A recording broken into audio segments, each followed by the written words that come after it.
Good evening, Triskaidekaphobics and Tredecimaniacs, and welcome to a 13-tacular episode of Blood from a Stone, a tale of love and dread in RPG.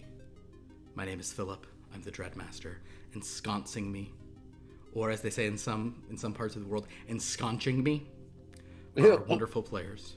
That's the most horrible thing I've heard today. Say, Happy Friday the 13th, players. Happy Friday the 13th, players. How's everyone doing tonight? I'm scared. Tonight is Friday the 13th of October, the lonesome October.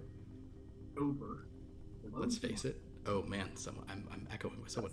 And not only that, it is also a multiple of 13 episode. That means that among other beautiful things, every time I roll a 13, it gets to increase the dread clock. But what is the dread clock at, you might ask? Why, it's at 10.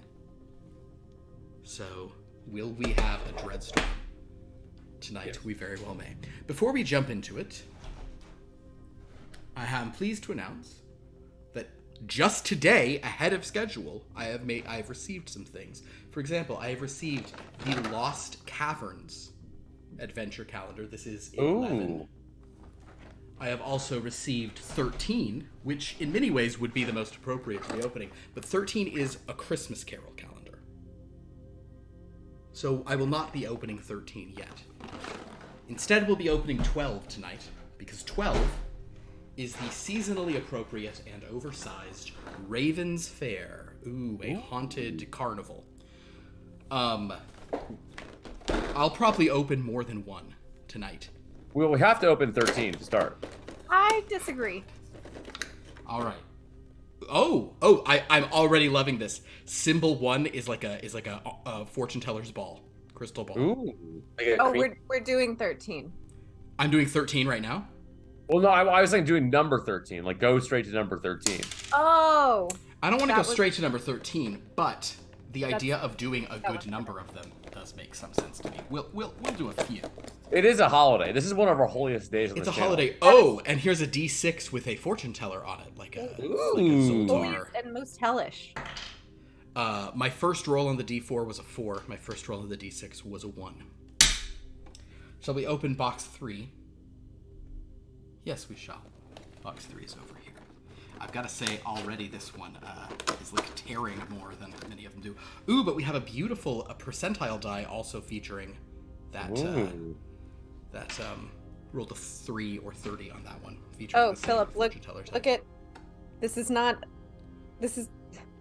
it's Fentiman's Rose Lemonade that I'm drinking. What is that? It's really good. It's a like rose. It's like a fancy sparkling rose lemonade. It's like a fancy soda. Guys, spooky. It's really good. The next symbol of these dice is also real on point. It is a raven. Ooh. First roll on that D8 was a 2. All right, here's the last one, and then we may do some more later. But for now, I'll do 5 because there's 5 of us here tonight. That's good. Uh-oh, we got our first D20. Ooh.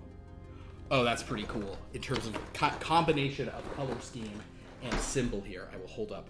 I think Lord will like this. This is a like merry-go-round horse. Ooh, I do like that. It's a merry-go-round horse in blue and pink. Precious. Sparkly blue and pink. That is very precious.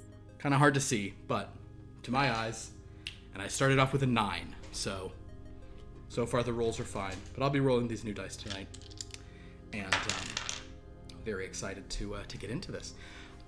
Tonight's session, as I think we sort of were saying, is a special one because of momentous numbers, both out of in the real world and in game. 13's abounding, and based on a roll that Zane made last week. Yeah, baby. Where you literally rolled a 13.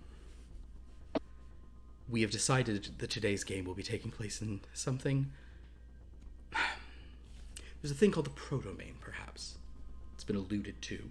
It's been sought for in Lost Lore Academian work. But this proto-main, we might have seen glimpses of it or elements of it, but it has not fully been revealed until now. So tonight's game will be largely taking place there. I don't know what I said to people on stream last week. I know I said a couple things to the players that I'm even slightly amending just about the nature of the proto-main and what has and has not fully been proto-main that has been seen before. So I will maybe just say that it is perhaps the past week prepping for this, because I wasn't prepared, I've made some decisions that slightly adjust what everything necessarily was, although broad strokes are largely the same. So, with all that in mind, we don't really have much prologue because we are jumping in with a new group of characters, including, according to you see their wonderful names here, Joanna Hopkins, Eddie Macaroni, Incan, and Regrim. Did you guys hear the moaning above me? Was it moaning? Was it like? Did it sound like a like an No, it sounded like it sounded like a dining table getting moved, which happens multiple times a day above me. Okay, thanks, Dan. You're gonna get banned. So, with all that in mind, let me bring us in with the invocation for chapter 117 of Blood from a Stone, A Tale of Love and Dread in RPG. Horror means something revolting. Anybody can show you a pail full of innards, but the object of the roles I played is not to turn your stomach, but merely to make your hair stand on end.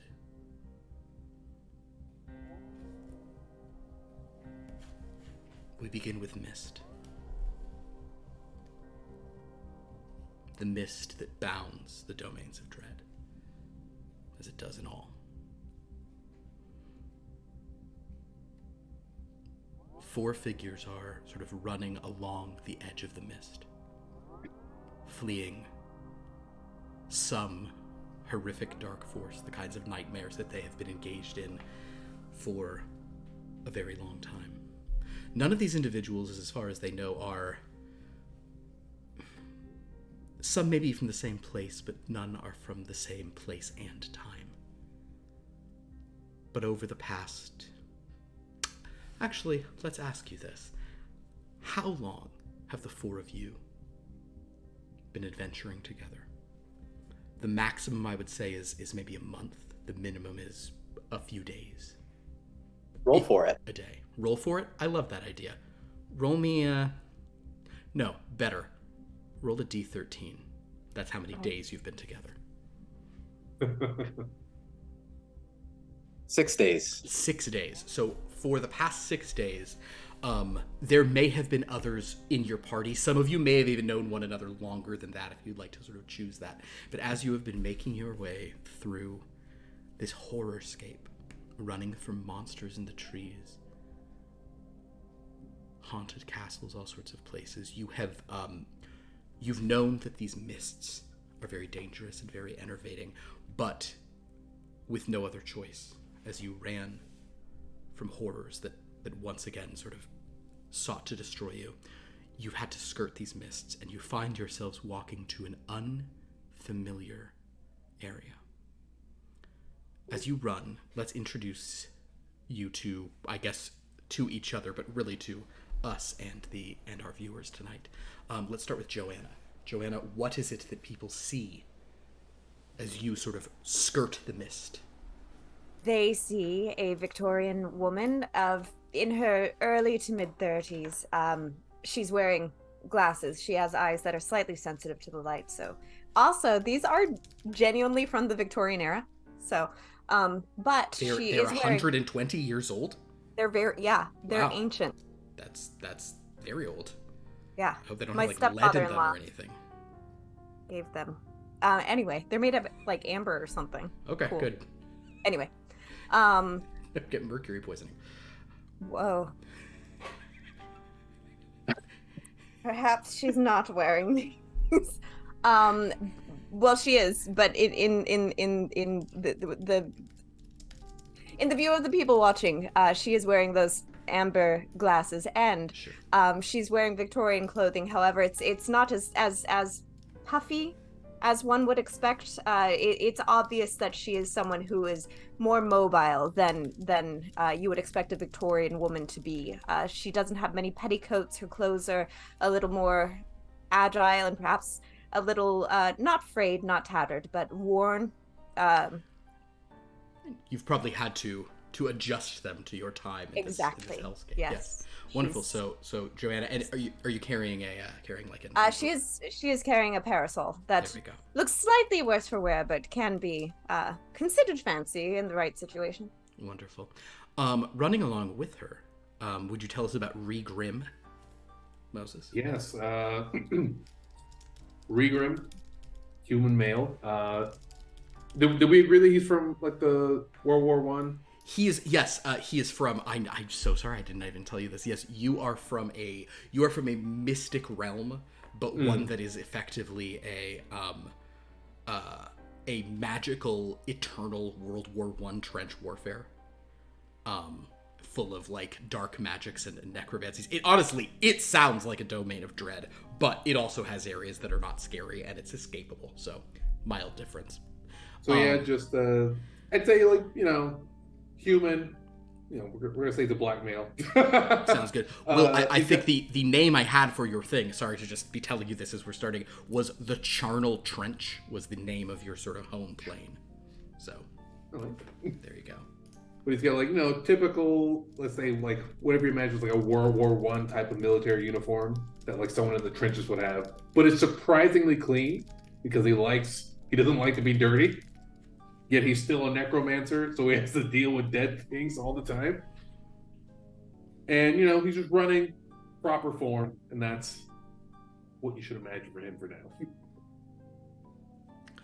With this pair is another individual. Dan, would you tell us about Incan? Yes. Incan is, he's probably the most easily noticeable because he is slightly glowing. Both just like a little radiance around him, and also his eyes are, you can make out the very like his iris pupil, but they are glowing. He is wearing something that might be like, if you look at it closely, it seems like a cross between like some kind of robes or vestments, or like, but then also some kind of, it's like also like seems like militarily structured. We're running with a warhammer. He is from the discerning people might notice the insignia of the army of Valo on his chest and shoulder. So as this kind of otherworldly magical entity of light moves along with the sort of Joanna and Regrim, who are kind of more in various ways kind of more down and dirty, the fourth person we have, Zane, if you'll tell us. The name's Eddie Macaroni, and I'm going to be a made guy someday. I've been working for the boss for about 15 years now, and, I'm just a regular guy, but I have a specialty. I get in and I get out, no cops. You know what I mean? No cops. No problems. Nobody gets hurt. He looks like a, pretty well-dressed guy. A lot of browns, though. You can tell he's not quite there yet. A little bit regular. His coat is a little threadbare. It's time for a new one, but he hopes the boss will get him one. Eddie, that makes us... Actually, Zane, would you just roll not a D13, any other thing, just tell me if it's evens or odd. I'm going to decide where you're from, what city you're from. It is odd. Odd. Eddie is a gangster of Alpha City, just for the understanding of people here. From Alpha City. Yeah. We call ourselves the Alphas. From Alpha City. And what year do you think you are from, by the way? There's a...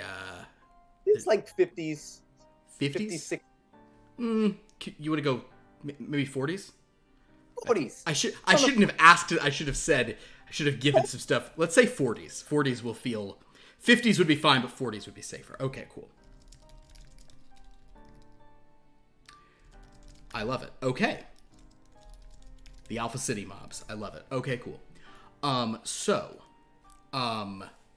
As you four are running, I would like for any of you, or all of you, to make a perception check to see if the thing that was chasing you is still coming after you. 16. 16. Great. Perception. So Moses, if you look, it's under the skills. You'll sort of have to scroll down. So what you're going to do is roll the d20 and add the number in the box. For you, your perception modifier is a +4. So roll the d20 and add 4 to whatever you roll. 10. Okay. 12. 10, 12. Eddie, how'd you do? 16. 16. And Joanna, I'm sorry, you said you had a 20? 16. 16. Where the hell did I get a 20? I will say that Joanna and Eddie, Incan and Regrim, you just can't really hear anything as like the winds are swirling, your own heartbeat thundering in your ears, your own footsteps as you kind of move through this kind of terrain. Trying not to breathe in that sickly sweet air next to you from this mist.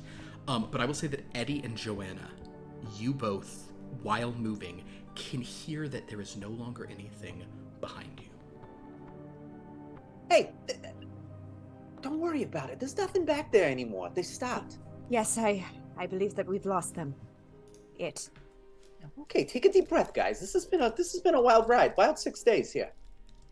We are not riding anything. We are on foot. Wait, it's Do figure. you know what he means? I'm afraid I do not. He's been using these strange platitudes this whole time, and you haven't caught. You know what? Never mind. Sorry, I'm trying to adjust more to my current circumstances rather than the local vernacular of the rest of you. My apologies. The darkness here Could is you move a strong. little closer to me? I need your light to finish shining my boots. They've gotten dirty in this run. I just cast the light cantrip on summer. Yeah. The light shines. As you all sort of look around, you will certainly realize that you are in an area you've not seen before. You're in unfamiliar terrain at this point, though you are still very close to the mists. Does anyone have a decent score in survival? Anybody have a modifier where they would like to step +3. up? +3. Plus 4? Incan and Regrim, why don't you both give me a survival roll? So Regrim, just roll your d20 and add 4 to it as well. Nat 1, baby. So 4. 19. 19. With a Addition. 19, Regrim, you kind of just looking more at the terrain than anything, you think the safest way to sort of get away from the mist and maybe find a safe place to regroup is to kind of continue on the current path you're on and kind of, there's a little like, you can see that you're near the top of a rise, so you could maybe like kind of get a little lower from where you are and kind of just not be on such a treacherous kind of like thorn and brushy area here. I'm going to use my sickle to kind of gesture to everyone where we need to go. It's like, all right, everyone, you see that dirty path right over there? I think if we go through there, we can actually get out of this mist. Yeah, lead the way, Chief. And unfortunately, I do believe that all of the paths are dirty. I know. Trust me, I know. Are you going to take your deep breaths and? It's fine. I'm gonna put my handkerchief back in. Like, I'm ready. Perfect. I'm good. Anyone who has proficiency in Arcana in this group, which I believe is probably our two spellcasters, Incan and Regrim, you are both certainly aware of the effects of this mist. Eddie and Joanna, you've experienced it, but Regrim and Incan are fully aware. Just to clarify this for our viewers as well, these characters are all fully understanding that they were in a normal place and they have now been trapped in a horror world by this mist. So you certainly, Regrim, you wanting to get everyone away from that makes a lot of sense as you're kind of guiding them. With a 19 on your survival, you do sort of guide the group with your sort of military precision and, especially kind of trying to maybe use Incan's light to point out areas where they would get really muddy if they stepped there, so they'd best, kind of go a bit out of their way to avoid it. But you all eventually find that you are coming up to a wall. A wall of brick that is relatively high. Brick and stucco, in fact. A building material that is really only going to be familiar to Eddie. This wall, unlike some of the places you've been earlier, looks a good deal like your home. It looks of a more modern construction. Joanna, it wouldn't feel completely off to you. To Incan and Regrim, it's not like alien to you, but it doesn't like a typical castle wall or something. Frickin' stucco. Look where we are. Huh. Where? This is what everything's made out of around here. I mean, around where I'm from. I actually don't really know where I am right now. But, it's made of a couple layers of brick, a little bit of concrete, mix it up, put some dirt in it. It's gonna be stucco. Ugh, dirt. All right. We can't get through it. We can go over it or around it, is what I'm trying to say. I'll tell you what, make another perception check, everyone. Now that you're here. Okay. Have we encountered anything that looks familiar to any of our other environments in the last 6 days? For the most part, things have looked familiar to your understanding of olden times, you know? Like even actually some things are not dissimilar from your world, but the domain, well, it's mainly been like castles and like towers and things like that. Sort of somewhat medieval, but medieval to Renaissance-y, maybe. Okay. How did everyone's perception checks? Did anybody roll, like, anybody over 20? I am 20. You are 20. Regrim is at 20. So I'll say, if Regrim's that high, the rest of you might sort of notice this, but Regrim, as you sort of like train your eyes, and also the fact that you do have that dark vision, that devil's sight, maybe you're able to kind of like look along, and though the range of it is not that long, it sort of guides you. You actually notice that in the far distance, maybe almost like half a mile, you see some light in what looks like a gate along this wall. I'll very proudly stand up on a rock, dust it off first, look off in the distance, and say, everyone, I think I see the gate to wherever this is, all the way down there. Excellent. And let us be on our way so that we may follow the light out of here. Of course. Incan needs to hear there's light over there about exactly one time. So if you guys are heading across this kind of along this wall, you notice that there are some odd, looks like murals on the wall at various times. These extremely, the murals. Oh, also, as you go, you find that sometimes the wall grows even taller. It seems like it gets to be like 30, 40, maybe even higher than that. There's a very tall wall. There are these big murals along it. Some seem to depict. Go ahead, Incan. Are they like decorative, or they seem to be like telling stories about it here, or like because they're like? Do you feel like there's anything to be learned from them? I think that's a great question. Why don't you give me a history roll? Perfect. Just as you're kind of like intuiting whatever historical significance they may have. That is an 8. An 8. You do not recognize anything within them. I will say that with your basic level of insight, they don't really appear to be connected to each other. Mm-hmm. But each one seems to be depicting a different thing. Like one of them, they're also, though they are massive murals, some of them are maybe 20 feet wide by 40 feet up as you're looking oh wow, they're huge. They seem to be depicting one seems to show a castle, one shows a woman of some kind, but they're also very frayed and kind of like decrepit and such. In any case, as you make your way toward this gate, you do see light sort of shining out of it. There is a large watch light above it, sort of shining light out. So as you approach, if you'd like to be stealthy as you come to this gate. Also, I will mention, the gate is not a gate that you can see from this vantage. It is simply a gap in the wall that is maybe 40 feet wide. I would like to be stealthy. Okay, cool. Yeah. Then everyone make a stealth roll, but I will have this be a group stealth roll. Especially Eddie has some pretty sick stealth, so even if one of you fails as a group, perhaps you're Nat 20 for a 22. 22, love it. 15. 13. Can I guidance myself for this as well? You can guidance yourself ahead of this. And Regrim, what did you say? 13. 13. What? How? But was it natural? No, he has a +2. Yeah, it's not a. Yeah. Sadly. 14. Yeah, it wasn't that. But not with coolness. Okay, well, with everybody 13 being the lowest, I would say that that you guys might not fool like this. But you're certainly able to kind of creep up until you can kind of maybe especially Joanna, you can kind of, look a bit out and see what you see. What you see is there is a large gap in the wall. There seem to be paved roads of a very smooth nature, not like the cobblestones you might be sort of more familiar with. Very smooth roads. Eddie, they're probably more familiar to you. Amidst this block in this road, there is a small kind of like structure with some windows and doors on it in the direct center of this gap in the wall.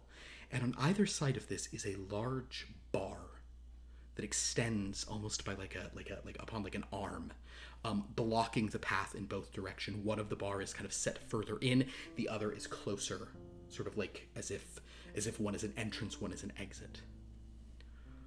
Joanna, please make a perception check as you're the one who got the furthest. That is a 16. 16. There is someone in that gate. There's someone in that gate. Or someone Beyond. in that little structure beyond that kind of... There's a small structure and there's someone in it. Like a toll booth or something? I don't Eddie, know what it means. As Joanna explains it and you look, it really does look like a toll booth. And in fact, what are blocking both passages are two like arms like you would see at like a toll booth. It seems like this is like a road for cars. She'll like pull him to like peek around the corner with her. If there is someone who is employed here, then they must be an agent of the darkness, and we should dispatch them. Well, to be fair, Incan, we don't know that yet. So let's reserve our judgment until we've assessed the situation a little further, shall we? Anybody taking a toll is an agent of darkness, am I right? I agree. If multiple people from multiple domains agree, then I think that it is universal, metaversal knowledge, and we should follow Blast first and ask questions later. Joanna will elbow Eddie for saying that. I was kidding about that. I mean, just like taxes, tolls. That's highway robbery, if you ask me. Okay. Yes, but you have to very literally, so you must be more cautious about what you say. And Eddie, if you're most familiar, how do you suggest we proceed? Can do a little in and out, see what happens. Maybe I'll ask him for directions. Can I see what the person is wearing? Yes, they are wearing a with your roll you've already made. They're wearing a light blue shirt. Their forearms are exposed. They have a sort of strange cap on their head with a black bill on it. Does it seem like it would fit in with Eddie's? Make an investigation roll. Let's see based on what you look at Eddie and see and what you see about that. Sure, let's give that a shot. Okay. Like Eddie and I will probably. No, that's a 2 for a 4 or 3. You've never seen its like. You've never seen something like this. It is probably some hell beast. Okay. Well, it does seem very interesting. So rather than volo blasting, as is very impressive Incan, not denying that, perhaps Eddie should proceed. Stuff all the time. Looks like a regular toll booth. Maybe we've made it back to where I'm from, and everything's gonna be fine. I'll make you my nice pot roast, and maybe have some manicotti afterward. But I'm gonna whisper to Incan, like, let's be ready just in case. The light of Valo, I am always ready. Joanna will hold her umbrella ready to unsheath it. All right, Eddie, we'll watch your back. Eddie proceeds with kind of like a little skip in his step, Okay. feeling pretty cool, and walks up to the person in the toll booth. You see a uniformed security guard, like a blue shirt, tie, kind of not police hat, but police style cap. Sort of looks up and kind of like is sipping coffee, and actually upon seeing you kind of, whoa, Oh, hello, sir. Welcome. I'm so welcome to PLC Studios. Picks up a notepad and says, "I wasn't expecting anyone. Yes, I'm so sorry. Yes, welcome to PLC Studios. Who are you here to see?" Oh yeah, it's studios. I was heading toward the studio to make some talkies, and you know, we're here. I'm here with my troupe. We're going to be in the. Are you auditioning? Oh no, we've already auditioned. Oh, we're your talent. Well, wait. Did you not have a drive on? Oh no, our car broke down. There was lots of like stuff back over there. All right, hold on a second. Picks up a call. Picks up a phone rather, and sort of makes a call and sort of says some stuff about it and says, "Oh, of course, sorry. Yes, yes. You and your troupe are welcome to go on. Do you know what stage you're going to?" No. Can you make a recommendation? Well, no. I mean, you got to go to the stage where you're shooting. If you're. Which? How many stages are there? I've been to so many studios lately. Oh, there's 13 stages in the lot. 13 stages. Okay. All right. He whistles. And hey, guys, we gotta go to the studio for our movie. What's a movie? We'll explain later. Let's just catch up with them. Oh, and your name was? I'm so sorry. You've been so kind. I'm Merv. Merv. I know Merv. Back home. Oh. Okay. Where's What's your name? From, by the way? What's your name? Oh, I'm Eddie. Macaroni. Like kind of like Eddie Spaghetti, but macaroni because it's funny. Oh, yeah. I've known a lot of Eddies. I'm from from Long Beach. Oh. But I moved up to the studio. Are you, huh? What city are we in proper, if you... Oh, well, technically it's Burbank, but, now I think it's, like, not Burbank anymore, How it goes. Yeah. Burbank. I mean, that ain't, that ain't Alameda over there, you know what I'm saying? Yeah, nice place. And Eddie, you've certainly heard of Burbank. Yeah. Yeah. I love Burbank. California. That's California. Well, Sunshine anyway, State. yeah, go on in. I think, they said to let you on in. You're more than welcome. Go ahead. Okay. Yeah. Got my friends, my troupe over here. We're gonna head. Okay. Oh yeah, so they're not all normal like you. There's some kind of weirder things. You see all sorts of things coming in and out of here. Of course, I've always seen weird things coming in and out with people in costumes and stuff, right? All right, well, I more meant the guy who's glowing, ma'am, not you. But Oh. are you? Oh, but you're not normal either, huh? Okay, got it. You're not an actress just wearing that, right? What? You're not like in a period So piece. look at Eddie. Don't worry about it. It's California. Oh. Yes. Oh, boy. California. So, anyway, enjoy, and he hits a button, and that arm raises. And he kind of gestures. Joanna for you will, to go. be freaked out. What you see as you enter is that you are passing under a large kind of like archway that says the name of the studio in its full thing. It is PCL Studios is what's like on like the sign. There was a sign to go, but it is Prescott Loman Cinema Studios is what you're entering. Prescott Loman Cinema. Eddie, I'd like for you to actually roll for me a... God, would this be luck or would this be... How is Loman spelled? Loman is spelled Lohmann, although as you look at it, like the signs, like the sign is a little bit faded up there, and like the light isn't hitting it perfectly. So like it's you have to like peer at it, like you can see like the O and the the M and the A pretty well, but like the other stuff's kind of like you're kind of like okay, Prescott Loman, it takes you a second. Eddie, it would just be history. Eddie, make a history roll.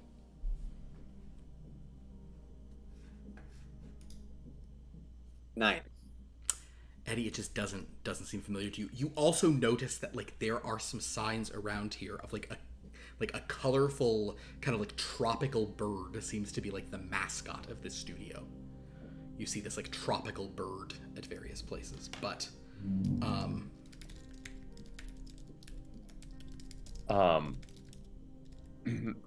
once we're out of earshot of Merv, I'm gonna put my hand on Eddie's shoulder and say, Eddie, I am concerned. Security officer Merv said that we are in the Sunshine State. But for a place that is supposed to radiate sunshine, there is an intangible amount of darkness here. It's called smog. It's there's a lot of. How do we fight it? Yeah, it's gonna be fine. How do we fight it? Oh, well, you want to walk to work a little more. You want to carpool.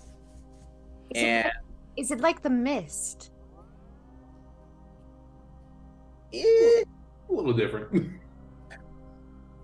Yeah, like it's harmless. It's your own doing. I wouldn't say harmless. It kills you a little slower. Sounds like you are suggesting many reforms that in my domain have already been affected. In Vala, we do not have filth accumulating from the detritus of society. Nor do we. There's a lot of filth here. I'm gonna admit it, but it's harmless. It's fun. I wanna give a look to Eddie because I feel like Eddie and her from the two industrial places give him a look like, here these two go again. Always on them. As you all are standing there, you feel a shadow sort of like pass, kind of shadow pass nearby. Does it feel familiar in any way? No, but it isn't like it's not like a specific shadow. You just kind of feel like as if like something is passing between you and a light source. Not a sort of, it's more a thing of like, look around. What is everyone's passive perception in this group actually? 14. 13. It's like in the middle of the Sorry, Moses. Yeah, it's in the where is it? It is it's a green box. There's I see it. 14. Yeah, 14, cool. Oh, and you have devil sight, so yours would be higher actually. Yeah, so I'll say that Regrim, you kind of you especially notice, but all of you feel the thing, but Regrim, you kind of like instinctively turn and you see that you guys have like stepped onto sort of like there's roads, and you see these massive structures. These which to Eddie and even Regrim to a certain extent, they look kind of just like big warehouses basically. These just huge buildings that Eddie, you assume and one's like, you can see on the side of one it says stage 1 and you're like, okay, got it. But there was a bright light, like a spotlight or kind of like a like a floodlight in the area, but like something passed ahead of that, and Regrim, as you kind of like look and see the spot where it is, you notice that this was not the source of that shadow, but standing at the end of a road, there is kind of a man. He's wearing like a sweater, and he has like, it almost looks like paper is like draped all around, like coming out of his shirt like this. And he's holding a cup of tea. But he sort of has spotted you all. I'd like to approach him. He sort of, as you approach, he says, "Oh, hello. It's very good to see you. Good day, sir. Are you new talent? Actors, perhaps?" I would like to use my deception and convince him that we're supposed to be here. Okay. Yeah, please make a deception roll. 16. 16, very good. With a 16 in his kind of willingness, he'll say, "Hey, yes, something about you, you seemed more thespian-like than the others who've been appearing here. Yes, you are performers like me. Come, please. I'll gesture my friends to come over. Fellow actors, welcome all. Come have a cup of tea with me in my trailer. This way. Is there a bathroom in there? Oh, yes. I'd love to wash my hands. Oh, of course. Joanna will grab Eddie and say, "Are we supposed to be players in a performance?" It's part of the vibe here, and That was never my strong suit. I actively fought people to prevent from having to play the pianoforte. oh, you're fine. You can be an extra, and you don't have to do much. Just look nice. An extra what? Not just somebody they don't care that much about. My friends, as we go, please pause for a moment. We are about to pass an active set. If you are capable of walking with stealth, I would suggest you do so. Just pretend that you were back on a normal stage, making a cross behind the scenes. Very quietly. Don't let them hear you. I think they're rolling. And he begins to sort of kind of just creeps along, holding his little cup of tea. Could you all make another stealth check for me, please? I'm thinking to myself, I do not see wheels on the studio. Another nat 20. I rolled 2 12s and 2 nat 20s. How are they? Also, I keep on forgetting to ask, but can I guidance myself? Yes, you certainly can if you're like taking a moment in a thing like this beforehand. Absolutely. Where you I got a can 14. spend 14. Okay. You don't have a +1, do you? No. No, yes. 9, baby. 9 with your D4. Yeah. All right, I rolled Eddie. a 6. Eddie, how'd you do with your stealth roll? 21. 21. I will say that the good news for you is that Incan, though you might make a bit of noise between Eddie and Joanna, Regrum does a good job. This guy's already ahead of you. Incan, maybe you accidentally kick some little, piece of trash on the ground and it makes some noise, but then they sort of pull you out. And sure enough, you guys make it past, and this gentleman who's leading you says, "Oh, wonderful. We've made it past without incident. This calls for another spot of tea. This way, please." He leads you through more of these sort of kind of like winding, kind of complicated, just all these different massive structures, and eventually you begin to walk to a small trailer, which he kind of gestures you all toward. He steps up, opens the door, and says, "Come in, please. Make yourselves at home. I'll put on the kettle." He goes in, and then he begins to put the tea, but as you get in, he says, "Oh, and good sir, the washroom is right there." And he gestures. Thank you. Regrim rushes in. Wonderful. So, what are all your names? Have I ever seen you in anything, or are you recent arrivals here? To the studio the time forgot? From out of town. So rivals, yes. From out of town, I see. Well, I'm sorry that you've been caught in whatever this place is, like me. What is this studio? PCL Studios. Oh, well, PLC Studios was always my primary place of employment ever since I first graced the screens. I should mention to anyone who hadn't guessed, as you walked up here, the name on the door of this trailer was R.J. Arthur.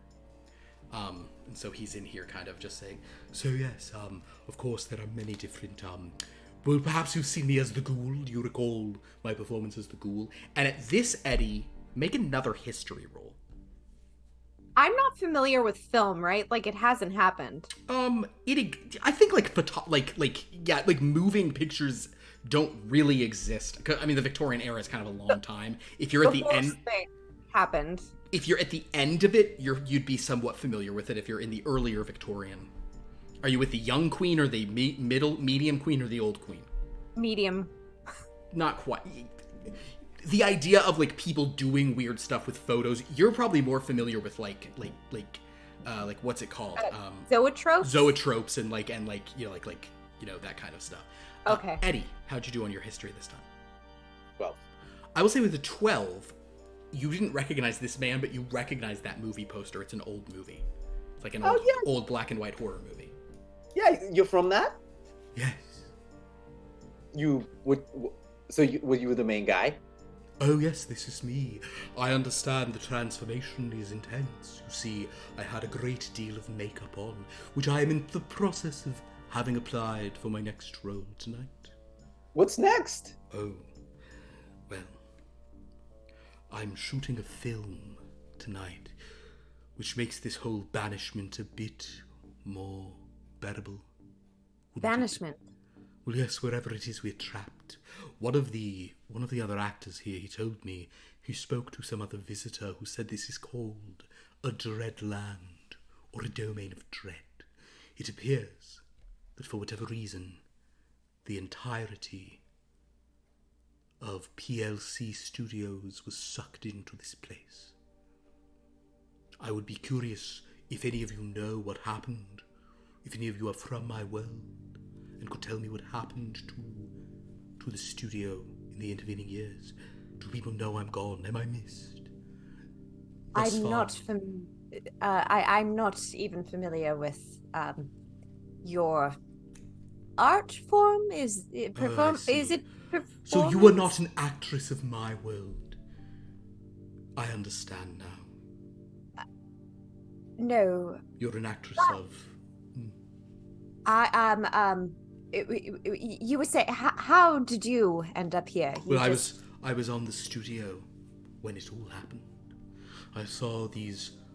At first, I thought it was a great special effect, as this thick purple mist began to roll and roll over the walls, covering the whole studio, yes. even the commissary, the parking structures. So, what are you filming today? Oh, well, it is an intriguing part. It's a new script, and so far many of the new scripts that have arrived seem odd. But I have been cast as the role of the Keeper. It is a arcane sort of a wizard of some kind, or a sage of dark things. Would you like to see the Joanna set? will look at Incan and just look at him like, But I understand that every society has art and tells stories and learns lessons through performance. yes, and it is not real. Well, Yes, I understand the concept of a play or story. yes, Okay, it is perfect. fictional, I but just never know. personally, I believe that through my performances, people feel true emotion. In my younger days, I often played Shakespeare. Now I'm reduced Shakespeare, to that horrific is something. characters. But for this, they need to give me large sideburns. Yes. It is less makeup than I typically require, and I get to use my own sonorous voice rather than when I am the with goon. all due What? respect, What? sir, Oh, sir, Yes, the woman is talking. RJ, Yes. RJ, can I call you RJ or sir? Oh, please, I do not stand on ceremony. You don't even need to call me Sir Okay. RJ, because I technically was knighted just before. Well, please continue, my dear. Yes. So what you're telling me is that you are just resuming things as normal after you ended up here. Well, of course, You're continuing your regular daily activities. an attempt was made to escape, but something about this place. You can't get off the lot. And you have sought from the mist. It does not infiltrate this studio, is what you called it? A studio, yes, a studio lot. The mist is not here, at least in this area. The mist typically is kept at bay, although, and I give you this as a dire warning, if you go to the back lot, there are more dreadful things at foot. around the stages, though there are true terrors here. But I'm sure that you all understand the dangers of this place, having survived this long. The backlot, however... Oh, one of the other actors who was here, she was a tremendous, tremendous performer. She had to shoot on the backlot. All they brought back were her fingers. Well, we shall stay away from this backlot, then. Indeed. My boss used to send fingers to people if they didn't follow the rules, but, I mean, who runs this place? Ah. I have not seen him since we've arrived here, and those who have speak of a grim transformation. But it would appear that Mr. Prescott is still running the studio as he did in Burbank. Now here in this dreadland, he carries on with his mission. I do not know these new writers he's found, but some of what they do is most intriguing, such as this script, and he holds up the script for the movie he's in. If you look at it, it's called Caliginoira.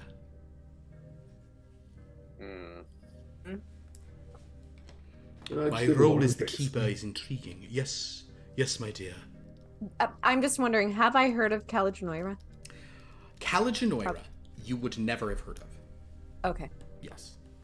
You never know. No. Totally reasonable question. Eddie, but Eddie and Joanna, even being of stuff, neither of you have heard of Caliginoira. And to read Grim and Incan, it just sounds like... Or name. It's a thing, yeah, I don't know. You're like, cool, another scary place, got it. He says, if you'd like to see the set, they're not actively filming, which means it would be safe. If you'd like to see the castle that has been built on stage. Yeah, I mean, why not? Oh. What else are we gonna do here? Well, Reverb says, yeah, from the bathroom. I assume that you are, do you wish to, you are actors. Do you want me to see if I can get you a role in this film, or have you already come here with a part in hand? I mean, like, we get to be in the movie, actually? Well, you said you were actors, that is why you're here, is it not? Well, I mean, kind of like a journeyman type actor. You know, I haven't done anything big. I kind of... So, for you, my young lad, he comes and stands very, regally by you. To even be a day player would be a tremendous triumph. Day player.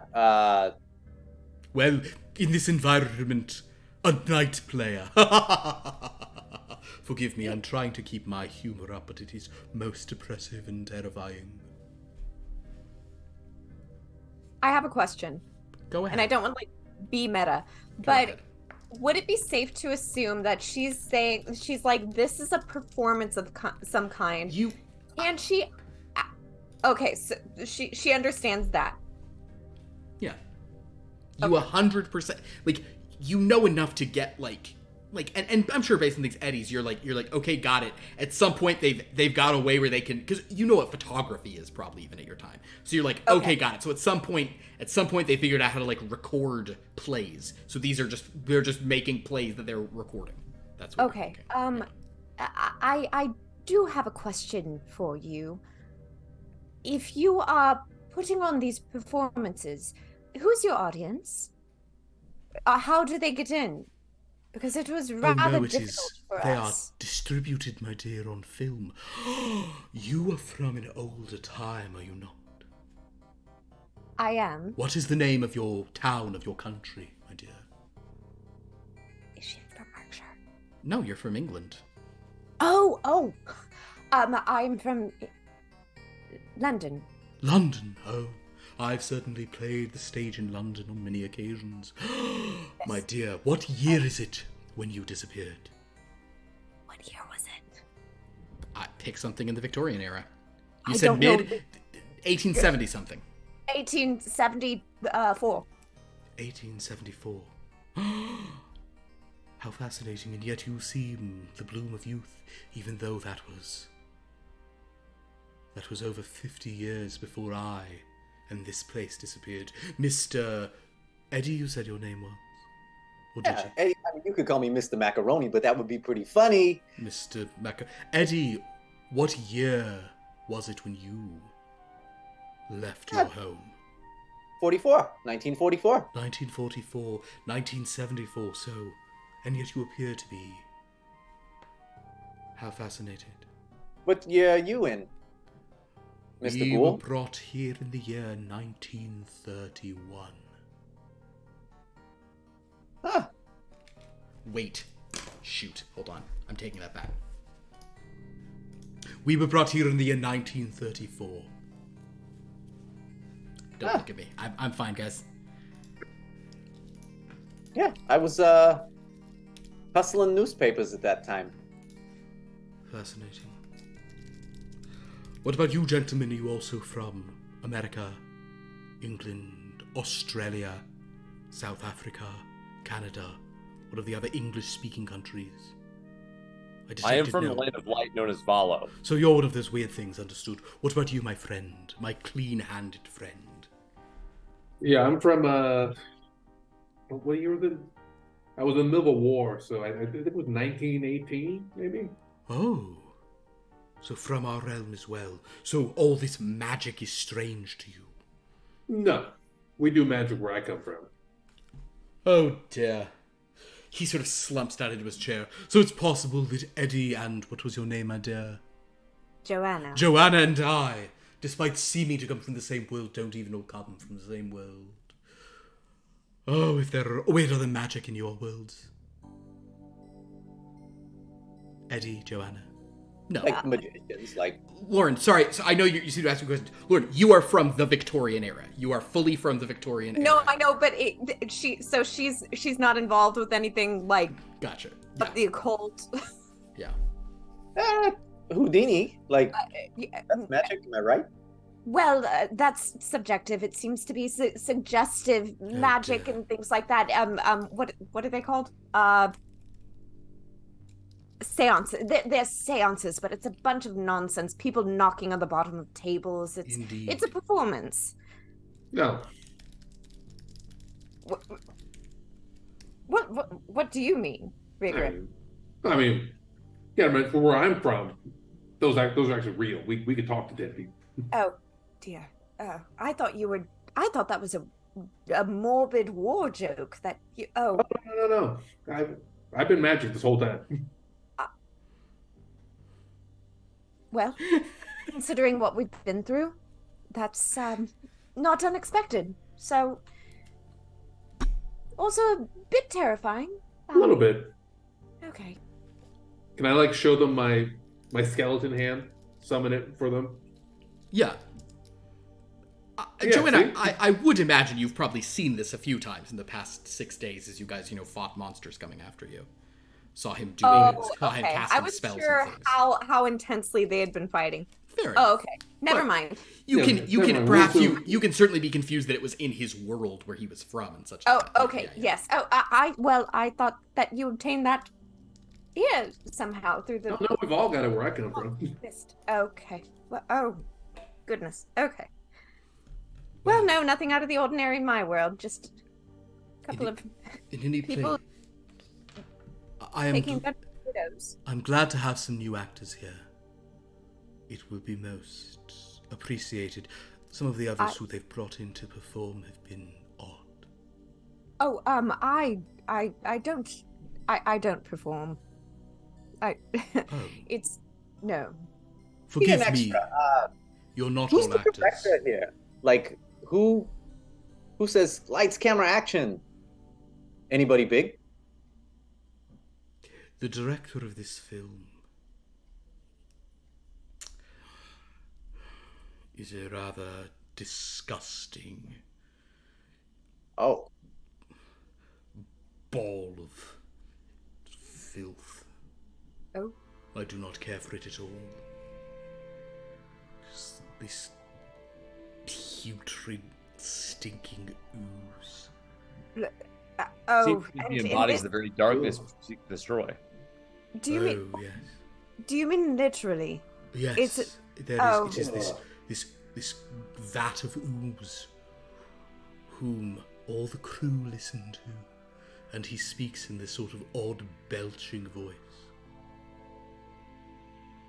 But apparently his last picture did boffo numbers at the box office. Ugh. I mean, can we meet this guy? He sounds like a real turd. Oh, I suppose if you'd like to meet this director. You hate this guy? We can kill him. Oh, He's that dirty. now, Rigrim, well. we must have some sense of decorum in order to. This is the corp. He's the dirty one. Ah! Perhaps if you were to slay him, here as photography has already begun, they would have no choice but to allow me to direct myself. I've always fancied myself, We can tell. not just an actor. Very well. I will not give you a tour of the studio. Instead, I will give you this mission. Kill this director for me. Well, in And order to in do that- return, I will give you... No, it would be worth it. It would be worth it. I will give you my points on the back end. On the back end of. 0.5% for each of you. Oh, I mean, how much are we talking about with those cassettes? Well, let's just say that... Let's just say that... Were this the ghoul, you'd be swimming in swimming pools, dining at the Brown Derby without any issue for years. Okay, like made man type money. And reputation. If I am made director, I will bring you all on as associate producers. Let me take these bars of soap, and I'm in. I course. would like to request that you still offer us a tour of the facilities, as that is something that is quite necessary for Ah. this to be accomplished. Very well. Yes. I will bring you. I shall ask one of the PAs to give you a tour while I finish my makeup. If you see an opportunity to take out the director, do it, and you shall have all I have promised. Are we agreed, my dears?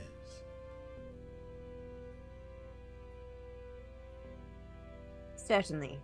Deal. Why not? Wonderful. This way. He leads you out. You walk across the lot. I'm gonna roll a d13. I haven't even rolled No. one tonight on Let's this. do it. Yeah, baby. It is. Oh my god, I need you all to see it, but the cord's not long enough. Oh, it's so pretty. Hold on. It's so pretty. I want you to see how it's just like laying there like that. It's just like nestled in. Yeah, that is Oh. pretty. Cool. All right, so one. Congratulations. Thank you. It's so fun when I get to do them. Honestly, that's this whole thing. Yeah, that's right. Good night, everyone. 4-1. Philip! And I put an exclamation mark after my name in my notes. But now, am I going to roll one and give you guys a horror surge right now? Do it. No, it's just a 5. No horror surge. But Dumb. with a 13, that also means unlucky. So that there is no horror surge as you guys are walking over there. I'm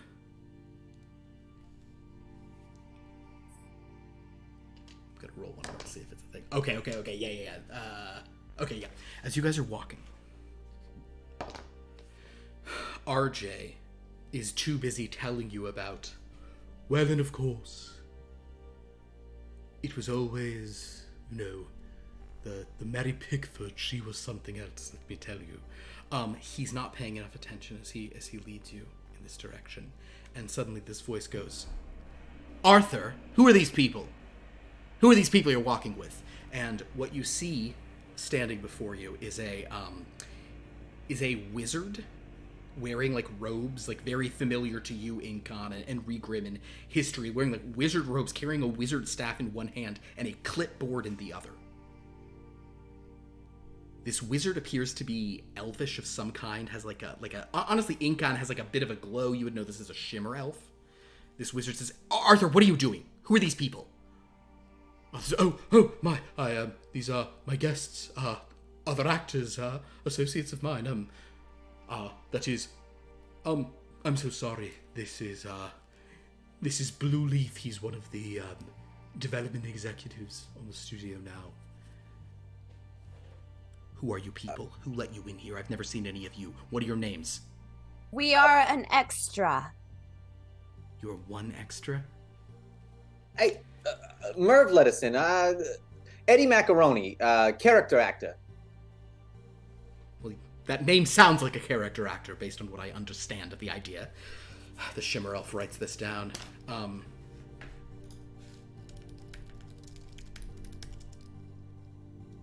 Introduce yourselves, guys. Joanna Hopkins. That sounds like an actress name as well, but you said you're just an extra? Why are you giving extras tours? Oh, is it that kind of thing? He says, no, she's a consummate professional.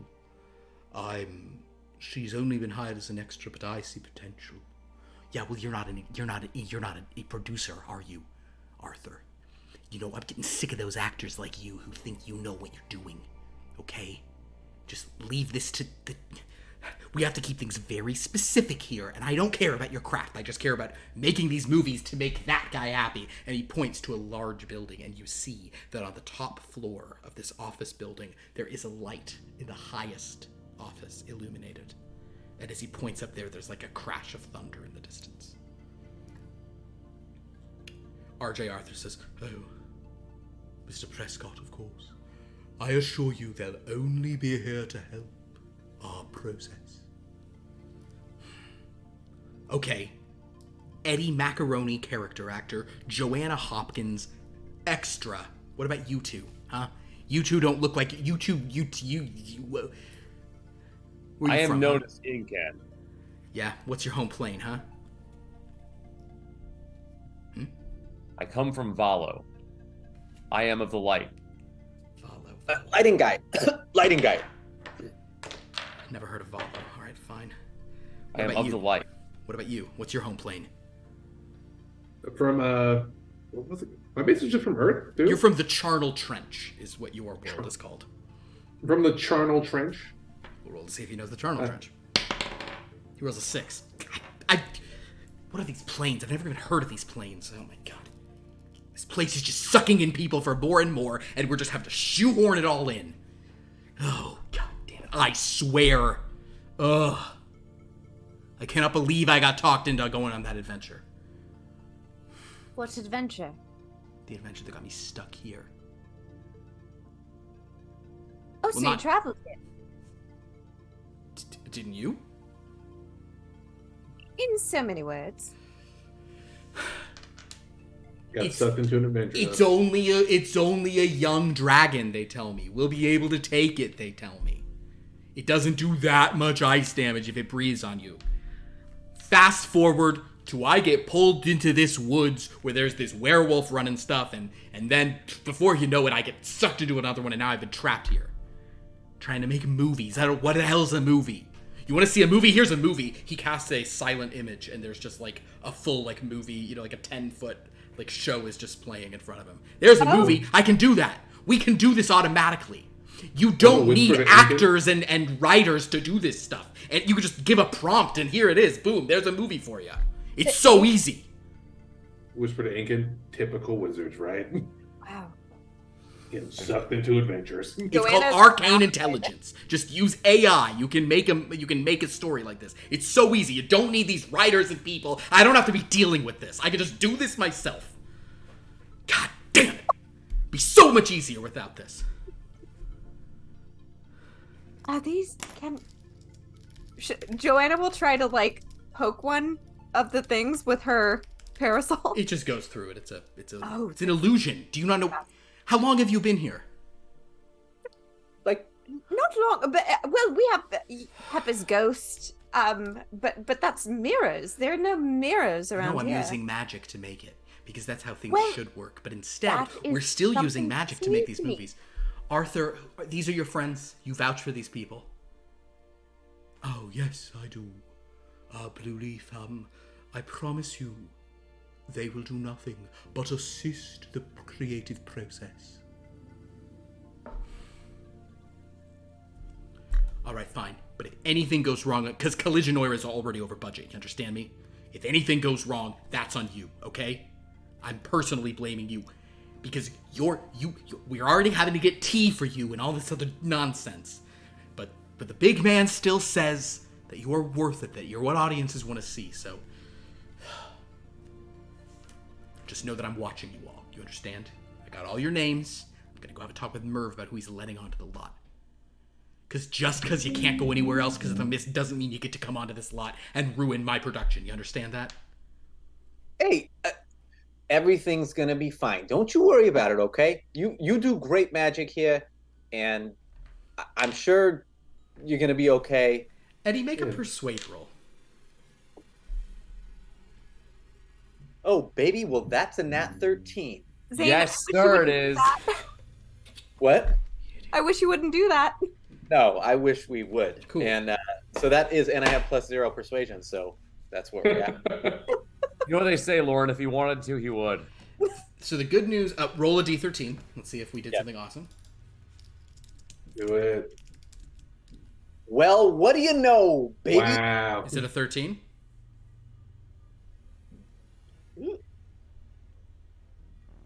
The red one right there, baby. Love it. Oh yeah? Look at that. Well, with that, how truly exciting. Time to die. So long, farewell, Avids and goodbye. Man, you with guys don't have that- magic. With that, my friends, Shimmer Elf is glaring at all of you. And Eddie, you just said all that stuff, and he's like, ooh, you know what? I'm gonna do this for a different reason. I'm gonna say he's like, well, I guess you guys seem okay. And from around a corner, you guys hear this glooping sound. And RJ says, what? And then you hear this like belching kind of like voice saying, oh no, not okay at all. And RJ says, oh no, not again.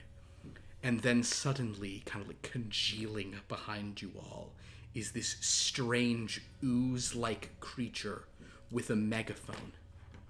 Holding the megaphone up with this kind of like pseudopod-like oozy thing to sort of project out the sound of its voice. And what you hear it saying is, coming to conspire against me, huh? And it says, what is the meaning of this? What is going on?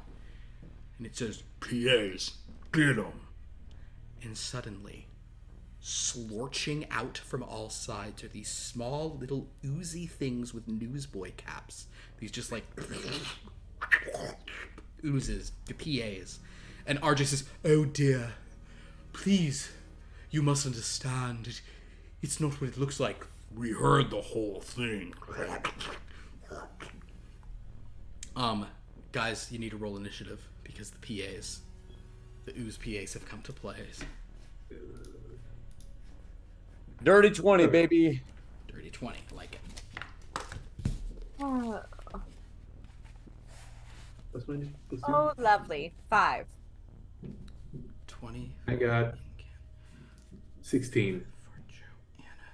16 for Regrim. Eddie, what do we got, baby? 7, baby. Lucky number 7. For old Eddie. All right. I actually do have a few rolls to make here, though, because the director probably won't participate, but RJ sort of might. Okay, RJ. Ooh, RJ rolled garbage! So Lower than 5? Yes.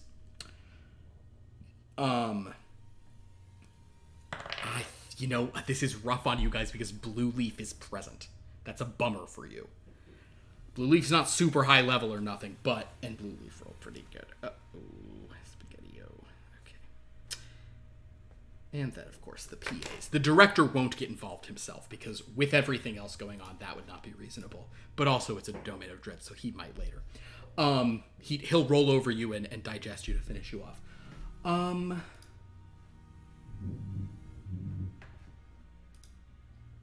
Yeah, let's do Friday the 13th, y'all. Oh, they're so nothing. Oh my god. And they have negative Oh, these don't. That's cool. Okay, cool.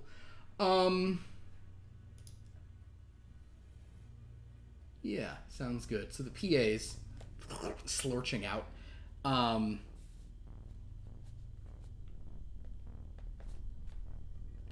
Incan, you see that you are having like small little, and they're little. They're like a foot or two tall. They're these little like coming for you. One of them's carrying a coffee, which it kind of like stops and it just like gets pulled into its body as it's coming. Another one.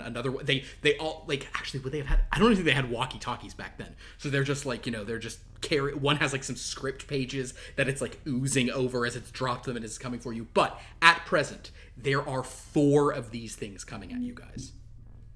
I will attempt to shoot one with a Valo Blast.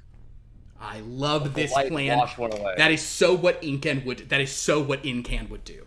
Is just I recognize fire. a soldier of darkness when I see one, and I am ready to show it the light. I love it. That is going to be a 14. Guess what? A 14 hits, my friend. Hell yeah, baby. 5 damage. 5 damage. You have hurt it. It has. You did not immediately pop it, but you've harmed it. Well done. Okay, next up, Regrim. What would you like to do? And I know that you have not done too much of this stuff. If you'd like to, because this is a big fight, you could do your bonus action form of rest before your form of dread, if you'd like to have some extra stuff, where you can try to frighten monsters and things. Although these things might be immune to fear because they're dumb oozes. Not actually. Let's attack with chill touch. You just want to chill. You can do your form of dread then attack. It's cool. It's a bonus thing you want to do. Then yeah, I'll do that. Great. Okay, so roll a d10 for me. Yeah, right. 7. 7. Great. So you have 9 temporary HP now. So the first 9 points of damage done to you will go for that. I'll help you with this because we're kind of doing this on the fly. But make your chill touch attack. You get a +6 to hit. Roll your d20 as you just target. Are you targeting the same one Incan went after? Or are you going after a different one? I'll go after a different one. Perfect. All right. Oh, my +6. 18. With an 18, that hits. Roll a d8.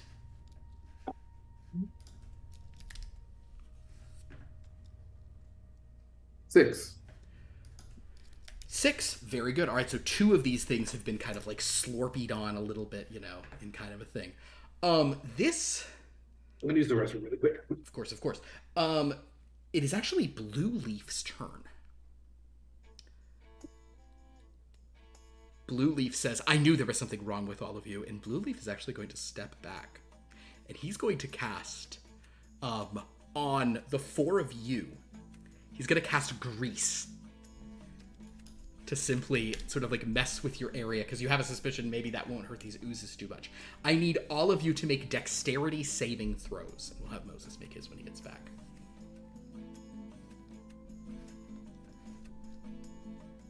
7. 17. 17. Eddie?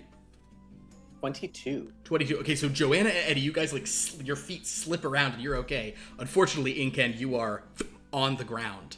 Now you are prone. And for the rest of you, you know this is difficult terrain to go around. Regrim, if you could, it's up at the top there. You get a +2 to this. Could you give me a dexterity saving throw? Roll d20. It would be, yes, roll the d20 and we'll add 2 to it. 13. 13, you will save with a 13. So you, Regrim, Joanna, and Eddie, you all keep your stuff. Now the ground around you is now slippery. You can't move as much. You're kind of all penned in now. And Incan is on the ground as he's done this. And now it is, unfortunately, the round 1 oozes. There's 4 of you and 4 oozes, so for ease of whatever, we will say that they all just go for 1 each of you. They're kind of surrounding. Unfortunately, though, Incan, the one attacking you, does have advantage because you are prone.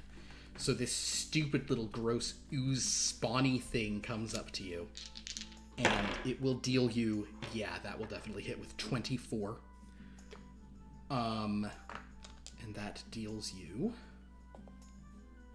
Ooh, I can roll the new D4. Oh, fun. That is a total of 7 damage. Cool. As it slumps down on you.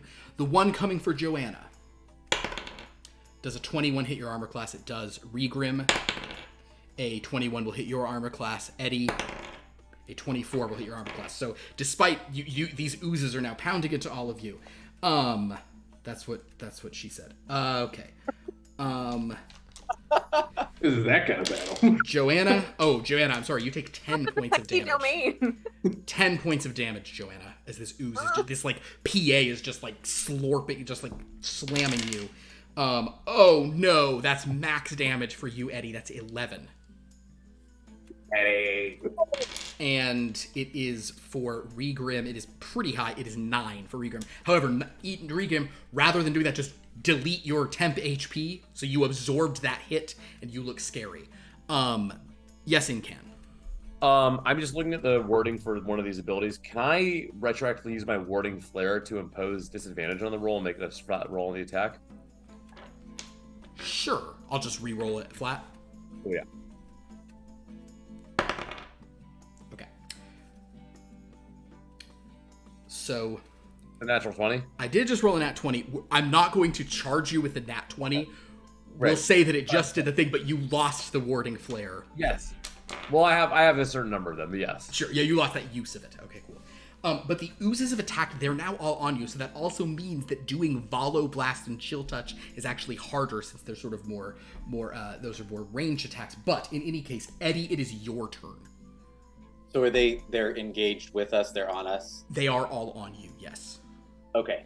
I would like to shoot the one that is closest to me. Okay.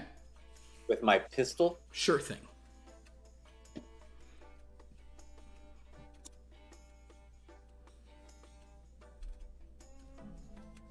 That is 20 to hit. 20 will hit it. So roll your 2d6s. Because you get your sneak attack since there's an ally within 5 feet. So you get to roll 2d6 plus your modifier. That is 9. 9 damage. All right. That one is... actually, I should roll... Sadly, that is a brand new one, so you don't take one out. But that one, you have hit that one. Nice turn. Yeah. You could bonus action do one of those other things if you wanted to. He wants to disengage from that guy. So you do this, you disengage, you move a little back. Unfortunately, the movement speed is halved on this greasy area that Blue Leaf created, but you are able to you can get 15 feet, not a full thing away from it. Perfect.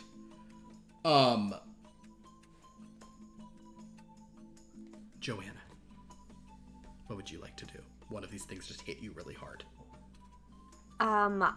Did I have the opportunity to see that Eddie disengaged?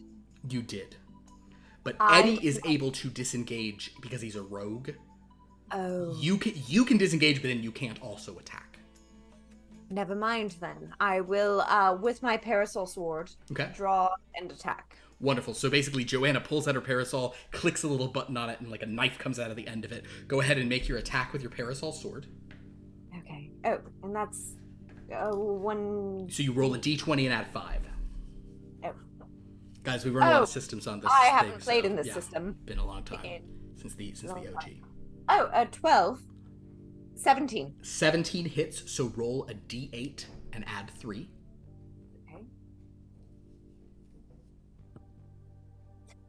Okay. 6. 6. Now you do have another weapon at your disposal, and I'll even say that you could have that kind of on you. That's fine. Bonus action. You can use it as a bonus action, so go ahead and roll your attack for that. So this is an offhand attack as a bonus action, which you can do since it's a light weapon. You don't get to add the 3 on top of it, though. So roll the attack, and if you hit, you'll only roll the d6. That is a 16 to hit. A 16 hits. Perfect. So roll a And d6, so I roll but a don't add D6. anything. Just roll the d6. Right. That is a 6. With a 6, just exactly. So basically, Joanna kind of like, so like, Eddie, you shoot one and back off, and like there's like this stuff as these things are coming. Joanna like slashes up at one and kind of like cuts it, and it's like, as it's like trying to like pull itself together, out of nowhere, she then rakes up with this clawed glove. You should put that into chat. Show the picture of that in chat. Oh, yes. This like clawed Historically accurate. self-defense lady's glove that she slashes through the thing with, which is cool. RJ Arthur is going to kind of just spend his turn crawling over to the ooze and starting to grovel. Saying, "Forgive me, I didn't mean the offense." The ooze went, "Yes, but you've done it anyway. I hate working with diva actors like you." Incan, it is your turn. You're on the ground. The thing is atop you. What would you like I to will do? stand up and show that the light does not run from the darkness. Is there a way that I can maneuver myself without provoking an attack of opportunity such that I could catch at least 3 of these in a burning hands? Make A 15-foot cone. D13.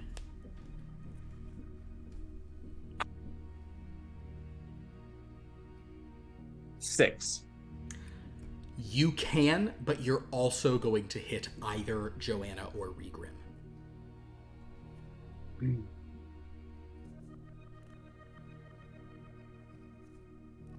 You can hit I all will try 3 and- with the burning hands, but you're going to hit one or the other of them based on how you angle. I will just go for 2 of them then and play it safe. Fair enough. Okay, And 2 I- of them. Go for it. Cast Burning Hands. The save for this is 13. 13. All right. Is a dexterity save. Dexterity save. Ooh! I have 1 success and 1 fail. Well, I rolled 15 on 3d6, so... Nice. So 7. Good news is, even with a success, you do take out 2 of these things. And now the only one left is the one that Eddie had shot. And the 2 that were on you are both moved off. So Incan has sort of fired those out. And has, and as you do this, Blue Leaf says, "Damn it, damn it, we gotta stop killing all our PAs." I will take a step back as well. Regrim, it is your turn. So there's just one left. There is only one left, although this is a horror surge, so you can see that in the distance more are coming. Can I use my chill touch on the last one? Absolutely. Roll your attack. Okay, right. You roll a d20, you get to add 6. I got a 26. You rolled a natural 20? Yes. Okay, so Add basically, 6.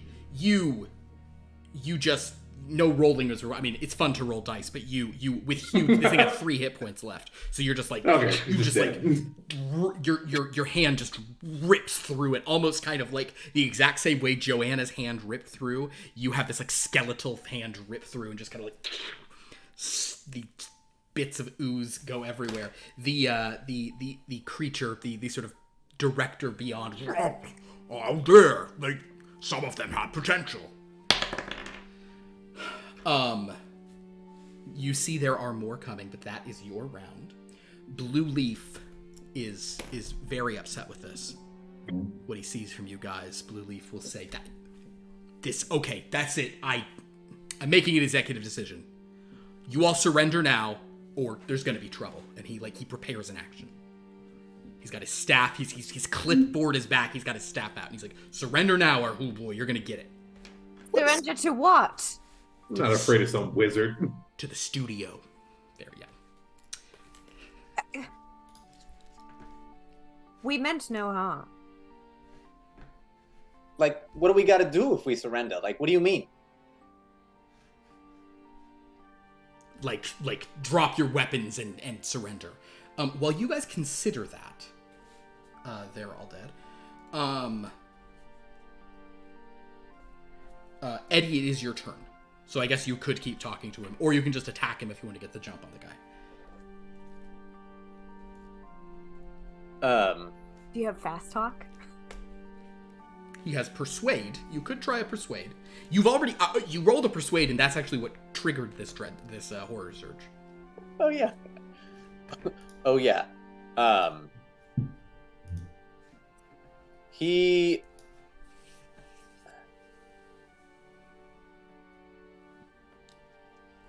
Hey, I got the gun pointed at you, but I still want to talk. What do you mean? What do you mean, surrender? Like, I mean, where I come from, we typically don't surrender. I mean, you're kind of like a pansy if you do that. Like, it's not a cool thing.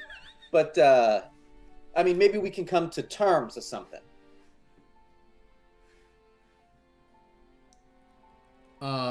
Make a persuade roll, I guess. It's interesting. 4. No. He just glares at you and says, "No, I should have known you guys were trouble." All right. So, Eddie, you have not attacked him, though, did you? No. Okay. So he is not attacking you either, but he's definitely like, he's real ready to. You all think that as soon as you attack, some spell he has is going to go off. But Joanna, it is now your turn. And bear in mind, there are more PAs coming up behind you from all sides.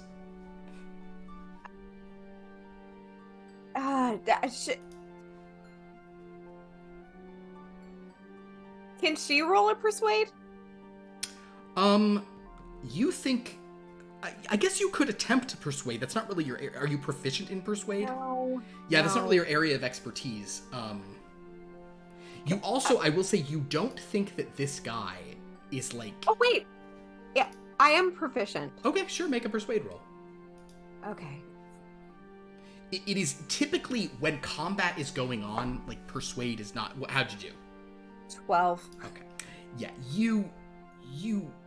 Yeah, so you're not, Didn't work too well. He's definitely mad, but you guys have not attacked, so he has not attacked himself. RJ Arthur is pleading to the, I will roll for this because this is his whole thing. Okay. RJ Arthur is not pleading well to the ooze. He just said, what you guys hear as you're trying to do this, RJ Arthur saying, "No, I'm not saying you are corpulent. I'm saying you remind me in a positive way of rather rotund." You're saying what? You're saying I'm fat? Is that what you think? How can I be fat? I'm a viscous. I'm a viscous substance. Oh, right. Oh, dear. So basically, that's not going well either. Incan, what are you doing? The wizard is threatening you. More of these things are almost upon you. He's saying, stand down. Why should we surrender to the darkness?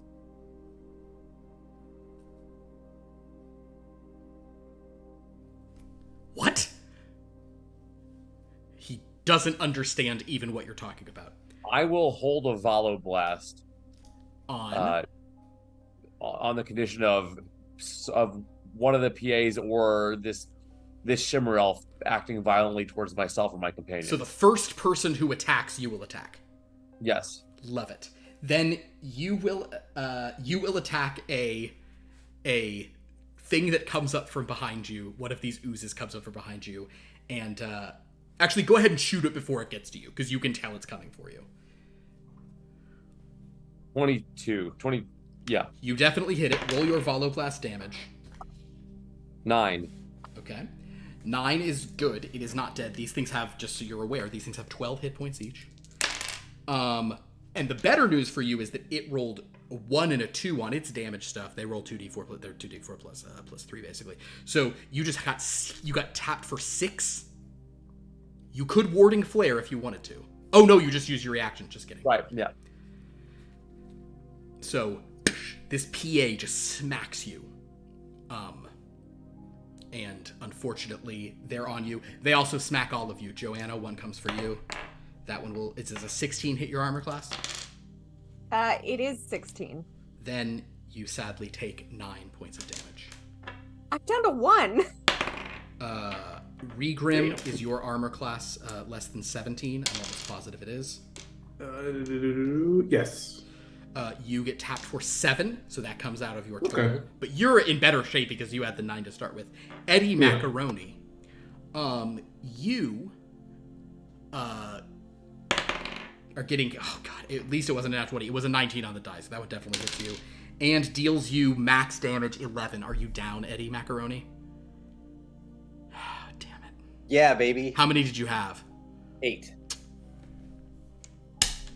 Eddie Macaroni is like, he's like got his gun up and he gets hit in the back. So Incan, you've attacked one who comes for you. All these things attack you. Incan, are you in really bad shape? Not great. Okay. Tell you what, he's going to, he had a magic missile held, and he's sending 1 at you and 2 at Regrim.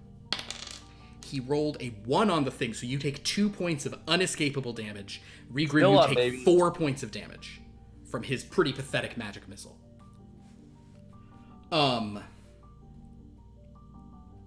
Great. Okay, they're there, so that's bad. But Regrim, now it is your turn.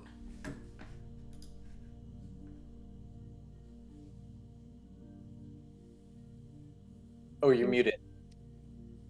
Oh, dang. I said I definitely can I use my form of dread. You've already used your form of dread, so it's still up. Okay. Yeah, but you basically you already got the benefit of it from that first 9 because Sure. you got hit for 7, then 2, so you're at what 8? Yes. Yeah.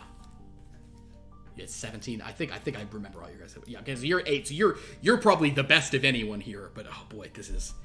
I'm battle hardened. So we're being attacked by the slimes. You're The being wizard attacked by overdone. slimes, and the director is attacking. Or sorry, that development executive wizard is attacking you too. Dang. So who do you want to attack, Regrim? Let me look if I gave you. I don't know that. Macaroni's down. Joanna's about to die. Oh, you could cast Armor of Agathis, which means when people hit you, they take damage, but it doesn't, like, that would just kind of, like... Fuck it, I'll do it. Okay, cool. So, Regrim, you cast this strange thing, and suddenly over your body comes a very, like trench punk World War One. You get, like, one of those, like, flat helmets of ice kind of sticks out of your head as they're sort of doing this. So anyone who attacks you, they're going to be... You have 5 temporary hit points over you, and those hit points, anyone who hits you during that takes 5 cold damage. So you'll probably harm someone in response. Very good. Blue Hank, Leaf. let's go. Blue Leaf Blue Leaf will say, "Wait a second. Are they trying to organize? Is this a union? Is that what this is? Oh, kill him, PAs, kill him." He's basically just holding a thing, so like if anyone tries to like run and spread unionization ideas, he'll take you out. Eddie, make your first death saving throw. Poor Eddie. Poor Eddie. This is It's a 13. Oh, it's. Let's go, baby. so. I'm on fire. With that, you trigger Is he literally about to be on fire? a Dreadstorm. So the good news is you have succeed on that. Roll another one. Let's see if another horror surge happens. It's just gonna be. Go Roll a ahead. D13. Yeah. Gonna be Yeah. rough. It's a 1. Okay, cool. So no, you don't have further stuff, but I mean it's gonna be bad. But as this happens, you open up, and the sky opens above you, and it begins to pelt down rain. This sort of cold, merciless rain. Eddie, you're like lying on the ground, like looking up, like and you hear rage from everyone on the lot, screaming, "God damn it! It's oh, damn it, this is gonna ruin our day! We had 2 exteriors to shoot!" Eddie, no, you just have 1 success. So if you get 3 successes, you're stable. 3 failures, you're dead. Okay, so that's bad news. Joanna, how are you doing? What would you like to do? Not great, but I would like to use my second wind. Ooh, please. second wind! Amazing! Roll a d10. I'm actually reading my character sheet. Congratulations. And that's 5. So So- now I have 6 hit points. Wait, you rolled a 5 in the d10? Yes. You also add your player level, so you rolled 7. So you have 8. Amazing. So good bonus action. Wait a second wind. I will mention you cannot attack twice this turn. You kind of used That's one to like dig in, so you can't you can either stab or strike. You can't do both, but probably How is Parasol it- Sword. What's that? How is the blob coming at me? The blob that's coming at you, I believe, was that the one? Inkon, which one did you hit? The one coming at you yourself? Yes. The one coming at you is fine. You could also go for the wizard. If you wanted to get rid of one development executive. I feel like you guys are all... Let me tell you what I think's about to happen. You're all going to die, but you might be able to take out a development exec. That would be great. So do I get the sense that I should go after Blue Leaf, like, intuitively? Blue Leaf is definitely, like, the one in charge, yes. Okay, I will go to stab Blue Leaf. Go ahead and make your attack on Blue Leaf. That is a nat 20 for a 25. Okay, so... Oh, you know what's so cool about the fact that you use the glove? You can do this two-handed, and this is a versatile weapon, so you could actually do... So if you can be dealing a d10 if you're... So if you do a two-handed thing, since you're not trying to do that. So here's what you do. You automatically deal 10 damage, the maximum. Roll another d10. Okay. How exciting. 5. Okay. And then you add... 3. Right? You add your 3, so that's 18 total? Yeah.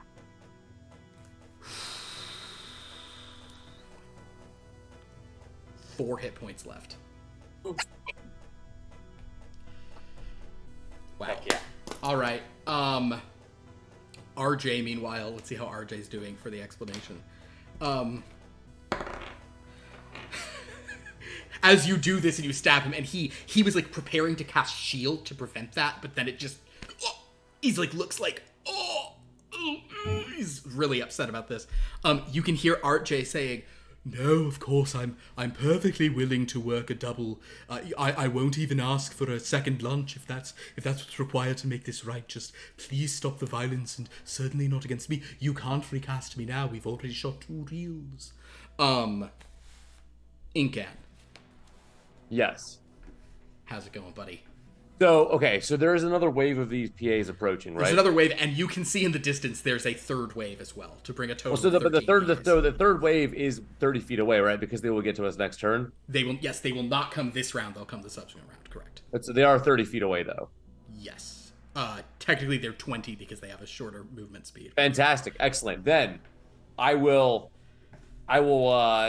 grab my crest of Valo and I will channel Divinity Radiance of the Dawn.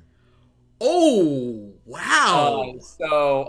Baby. So you're getting everyone who's out there. I am getting every single person within 30 feet of me. They all must make Constitution save DC 13.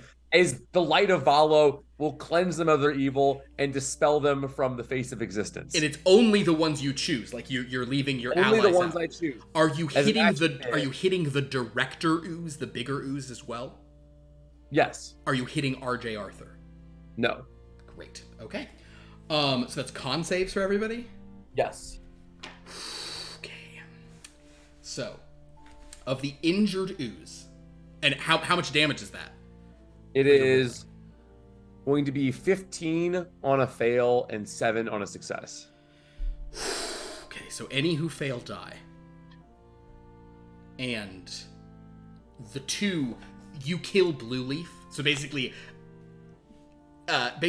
Joanna, you see this beautiful light suddenly shine out as Blue Leaf is like, I don't even know what plane you're... As he's hit by, like, come on! As he's destroyed. Blue Leaf is taken out. The ooze who is attacking you, the one that's right at you, is taken out. So basically, this is save or suck for them, because if any who survive are out, the first fails. The second that is nearby succeeds. It has 7. The third nearby succeeds. It has 7. Of the many coming in from the sides. Natural 13, they count for me. Let's just get this thing racing back around the clock. Nope, not a thing though.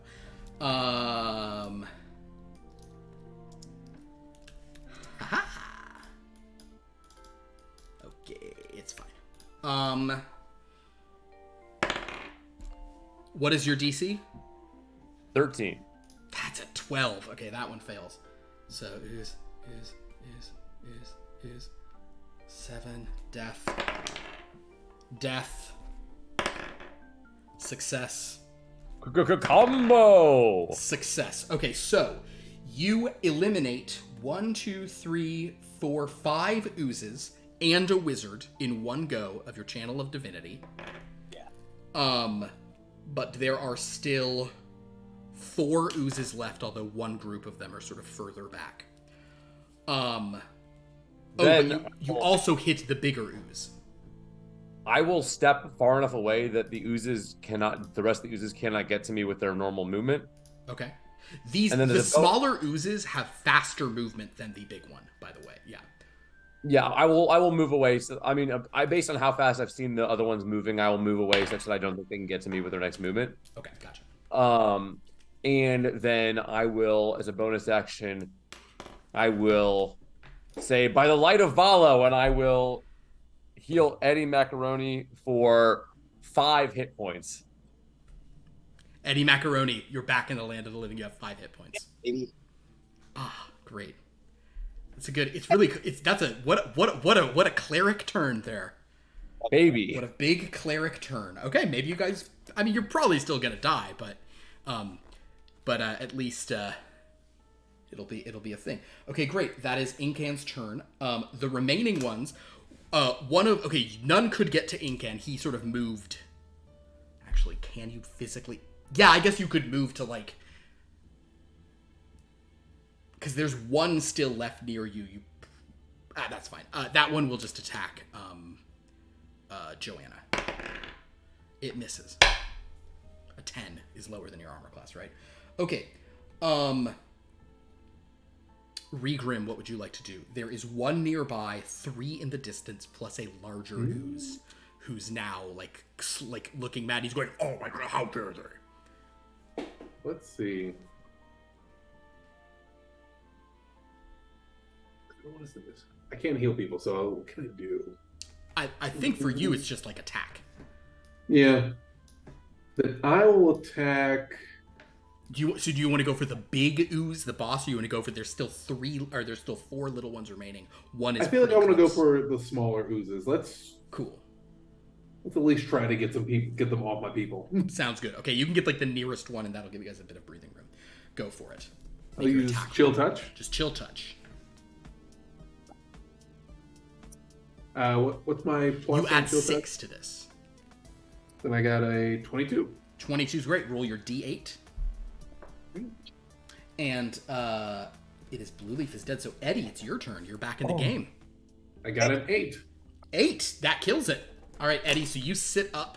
You see it's still like light is kind of like still like flashing. You see there's all these oozes surrounding you coming from the distance, and there's one big one. But you also see that Blue Leaf guy is like dead on the ground. Who turned on the lights? And he shoots for one of the approaching smaller oozes. Perfect. Roll your attack. Sadly, you will not get your sneak attack on this because it's... What did we roll? I rolled a 13. Again, plus 5, so 18. Well, 18 hits. Roll a d13. Yeah, baby. What are you guys doing to us? So, Philip, I don't know if this has any implications, but that channel divinity did dispel any magical darkness. So, In this case, none. okay. 8. 8. You take one out. Oh, that There we was go. on my D13. Oh, on your d13. Okay, then roll a d6. Right. Well, it's a 4. Oh, is there... So I don't get advantage on... Or not advantage, but I don't get a bonus on You this don't. one at Yeah, all. you sadly didn't have a way to sneak attack this one. Technically, you could have tried to hide first and shoot it, but you just died. So maybe next turn you can try some rogue shenanigans. For now, you're like happy to be alive. What'd you roll? 4. 4 damage. Ooh, it has 1 hit point. Oh, baby. I want us to somehow live this.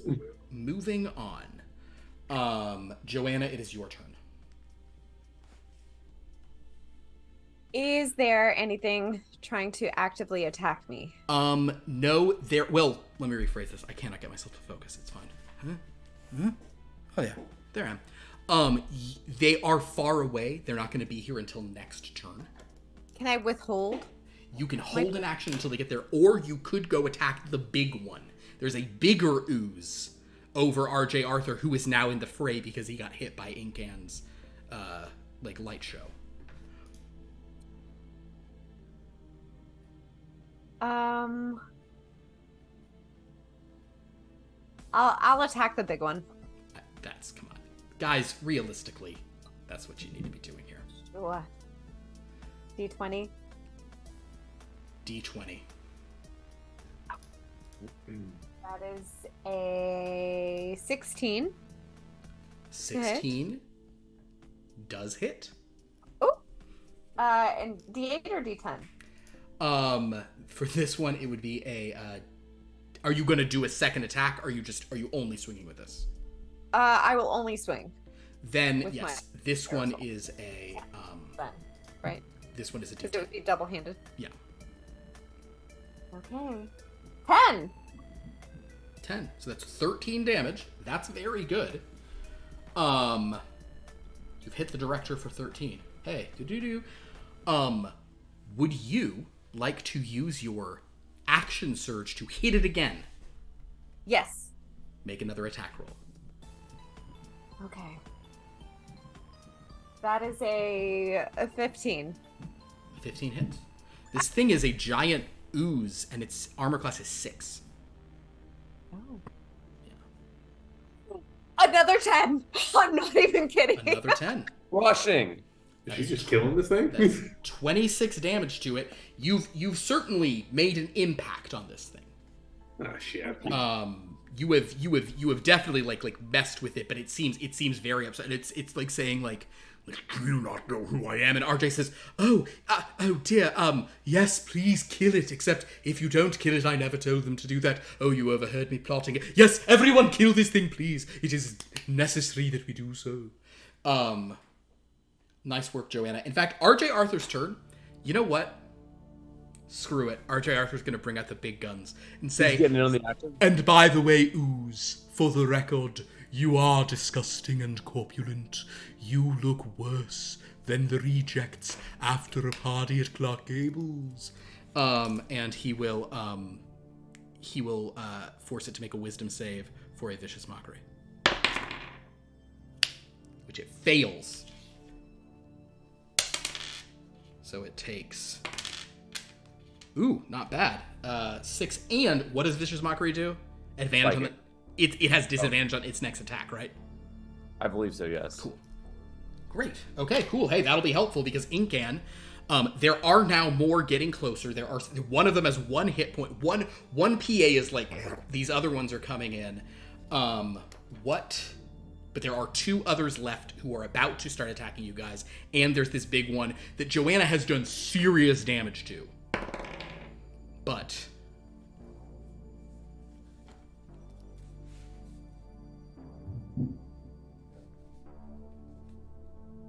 I will conjure the last of my connection to the light that I can muster for the day, and I will summon a guiding bolt at the director. shit. Do it. Armor class 6, so you'll probably hit. Yeah, there's a 16 on the die, so yes. Nice. All right. These 6s, you guys might take out this director.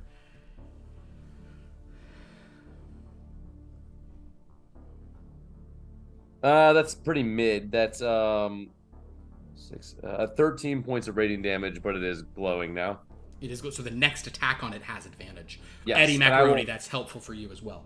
I will continue to step back away from the rest of the oozes. The problem with the other oozes is they are kind of coming from, they were all coming from like different sides, so it's kind of hard to, but you can definitely make yourself not the primary target, no problem. Is there a truck I can climb on top of? Make a luck roll, make a D13. 12. Yes, as it happens, if you'd like, you can use your movement to climb a truck. I'm getting up in that truck, baby. Climb up a truck, so they're further up. I love it. All right, Incan, great thing. Regrim. There are 3 oozes coming your way. There's one big ooze who's now taken a good bit of damage. Um, I'm gonna attack the big ooze. go for the big ooze. All right, roll your, You have advantage. and you have advantage. So roll twice and use the higher number. Hey. 17 and double 17. 17. Great. So that will hit. Okay. So roll your d8. And here, D8. 7. All right. Nice work. All right, Regrim, with that, so Eddie, Joanna, and Regrim and Incan, the good news is you guys have taken the fight to this big ooze, and RJ's Fuck like, this ooze. yes, wonderful, yes, take out the director. The bad news is Ah, shit. that Eddie and Regrim are now, because you guys have been sort of more like fighting from a side. She's up with the big ooze, but Eddie and Regrim, you guys are primary targets. Incan has said he's gotten, so he's not like a main target. So Eddie, one of these oozes is coming for you. Yeah. Good luck. That will unfortunately hit. Yeah, good luck. Good job. You have 5 hit points, right? Yeah, baby. I think no matter what I roll, you're down again. I'm so sorry. Because they do minimum of 5 damage. So in this case, they do 8 damage, and Eddie Macaroni is like, hey, we're doing it, everybody, and then just smacked in the back by a union-busting PA. By a scab. Also, this one really looks like a scab, this ooze, so it tracks. Regrim, what is coming for you as well? Okay. I don't have to do anything. That is a 2 on the die, so that will not hit. But the third one, with Eddie already down, and Incan on a thing, and Joanna engaged with the director, Regrim's this a one tank. He's this one got will this. come for you again. Okay, that is a natural 20. Shit. Okay. So, how many hit points do you have left? 8? Do I count the temporary from the... You have 5. Oh, you're going to do damage to this one with the 5. Okay, so, hold on. So you have the 5, so it's 13 total. Okay. So, if I roll incredibly low on this, you'll still be up. If I roll 3 or less on this here. Okay, I roll 7 damage. So the good news for you, Regrim, is that as this thing hits you, your spiky armor does, like, pierce into it, and it dies, but the force of slamming you down does knock you unconscious on the point of death. So Regrim and Eddie are both in bad shape. Incan, you're up on top. How many hit points do you have, Incan? 2. Joanna, how many hit points do you have? I have 8. Oh, shit. Okay.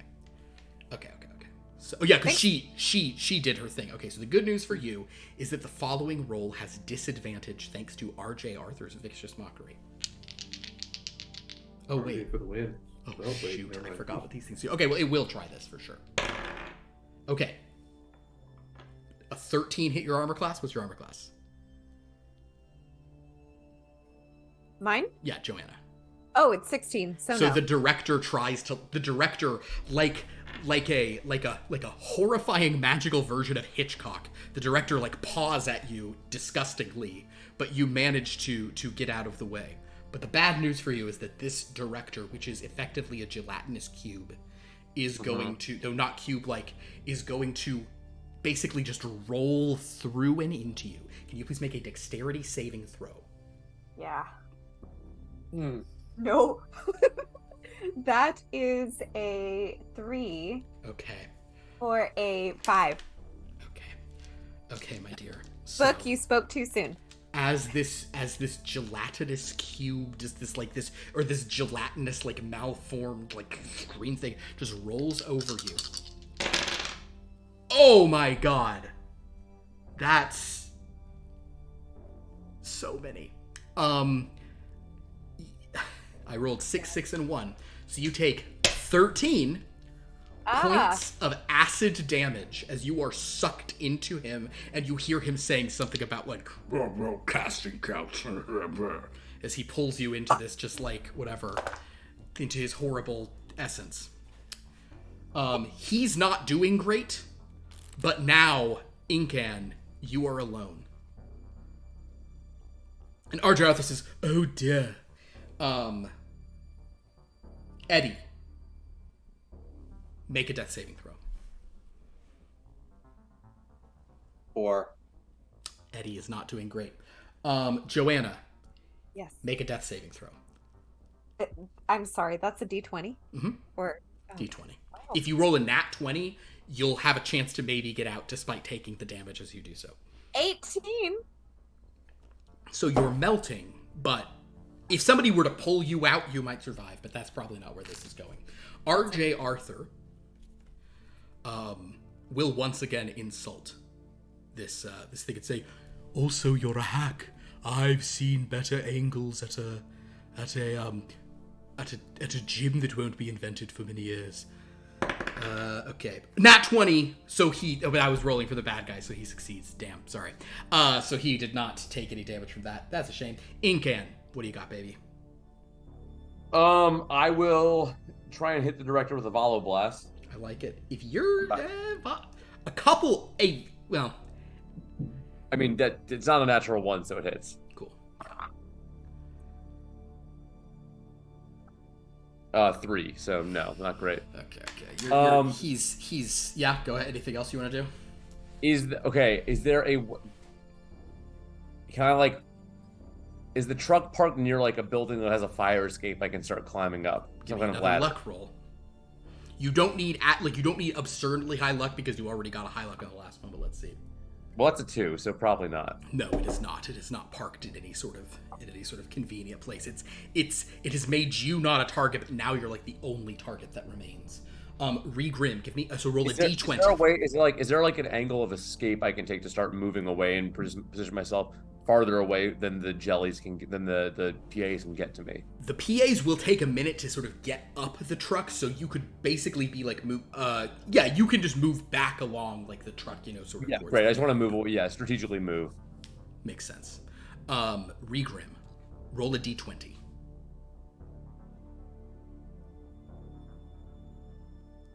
$18. An 18. So you have one success. So you and Joanna both have a success, but sadly, okay. Probably. The oozes they're just trying to get to Incan. They're not hitting Eddie and Regrim on the ground. They're trying to climb there. So at the end of this turn, they're to that truck. They haven't climbed up on it yet. Okay. Okay. Joanna, it is the turn of the director ooze, so you were melting inside of him. I'm sorry. What a terrible way to go. Eddie, give me another death save. oh, my bad. I forgot that I was Eddie. Mm-hmm. That's a nat 1, baby. Then you are dead because you had one fail, and that's 2. So basically, Eddie, like on the ground, like looks up. Eddie, do you have any last words?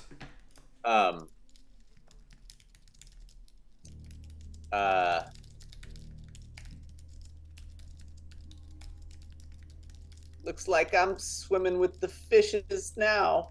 Aw. Bad news. Joanna, please make a death saving throw. If you now have 2 failures from being digested, so if you fail again, you are also melted inside. 14? 14, that's a success. You have 2 successes, 2 failures, but unless you are somehow pulled out. Will R.J. Arthur try to pull you out? Hold on, let's see how heroic he's feeling. It's a D13 roll. Aha. Ah. An 8. He's gonna attempt it. He needs to make a successful DC 12 strength check. Oof, I don't know how well he can do that. No, he does not. He attempts it, and he takes some acid damage for his troubles. He says, "Oh, what am I doing? I only play a hero. Wait a minute, no I don't. I only play villains anyway. Goodbye, my dear. Think fondly of Queen Victoria." Okay. That was RJ's turn. Incan. First I will fire another Valo Blast. Okay. If you can do a nat 20 and roll big, I think you might take it out. Well, I rolled a 4, so that's not a nat 20. But it still hits. That is which 10 nice. damage, so. 10 damage. Okay, this Nice. ooze director is not doing well. And RJ saying, "That's the spirit, lads. Yes, indeed." Okay, wait. So will the PAs get to me next turn?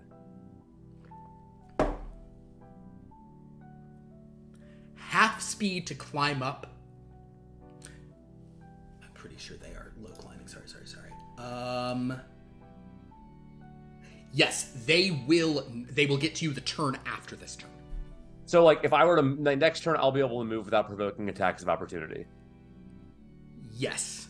Great, Correct. then I'm staying where I am. Great. Okay, cool. Okay, then he's done. So then Regrim. I think Regrim, you're the only one left at this point. Give me a d20. Roll a d20. Let's see if you maybe succeed. 11. 11. Okay, you're still. Regrim may just like kind of like stabilize on the ground. Whatever. That's fine. Unfortunately, Joanna, you are digested within the thing. RJ was unable to pull you out. But RJ, seeing how bad off the director is, and seeing that Incan is up there, God, he's going to try to insult it again. He's just going to try to insult it. If this fails and he rolls 2 4s, this thing would be dead. I rolled another 20. This dice rolled a lot of 20s. Yeah. I'm going to remember that. So this thing is no longer taking his insults.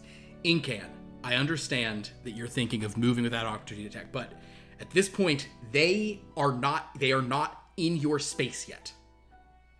Right. What do you want to do? First, I'm going to fire a Valo Blast at the director. Come on. Oh, 19, so not a 20, but big money. Light of Valo, come on. 3. It is in such bad shape. It's so close. All right. So where are these guys in relation to me now? I'm sort of imagining that you climbed up onto the front. I'm imagining like a bigger like box truck. So like you're on top of a box truck. They're climbing up from the front. Like they're all climbing like over the cab to get to you. So you're now at the back of the box truck. You know, you're like 10, 15. So they will get to me on their next turn? Their next turn, they're now all like up on the cab. So they'll be able to get to you they can get to you and attack on their turn, yes. Great, I'm going to drop down the back of the truck and move as far away as I can. Understood. So you just run. I love it. Okay. Yeah, and it'll take up you as you do that, you feel the PAs all like slorching at a sigh. Okay, Regrim, That's make the another life of PA, baby. Exactly, it really is. It's like, oh god. We're not getting paid overtime for this. Regrim, make another death save. Roll another D20. 8. Regrim, it's hard. So you have 1 fail, 2 success. You're not doing great. RJ Arthur will attempt to insult it again. He doesn't need to insult it that well. I'm still alive. Let's go. Insult. I just rolled another 20 on this die. I'm really Jesus sorry Christ, about you this die. gotta test that. Yeah, Wait. that's not real. I'll re-roll this one turn. No. But that means I get to kill him next turn. So don't do it. It's fine. Didn't work. All right, Incan, it's your turn. I will once again run? send the radiant light of Valo at the director. On the run. Okay. And that is a 16 on the die. All right. Just don't roll a 2 or a 1. 6. Incan, you manage to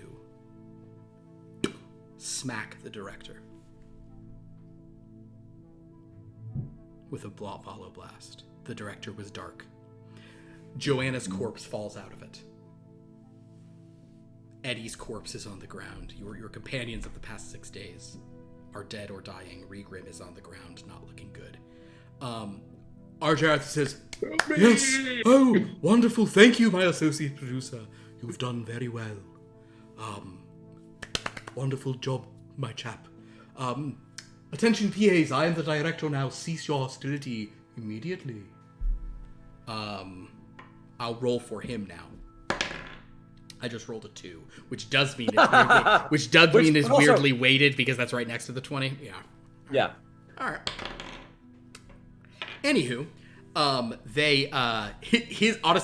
his persuasion is probably high enough that they're like, they kind of slorch down, and he says, "Wonderful. Oh, well done, lad."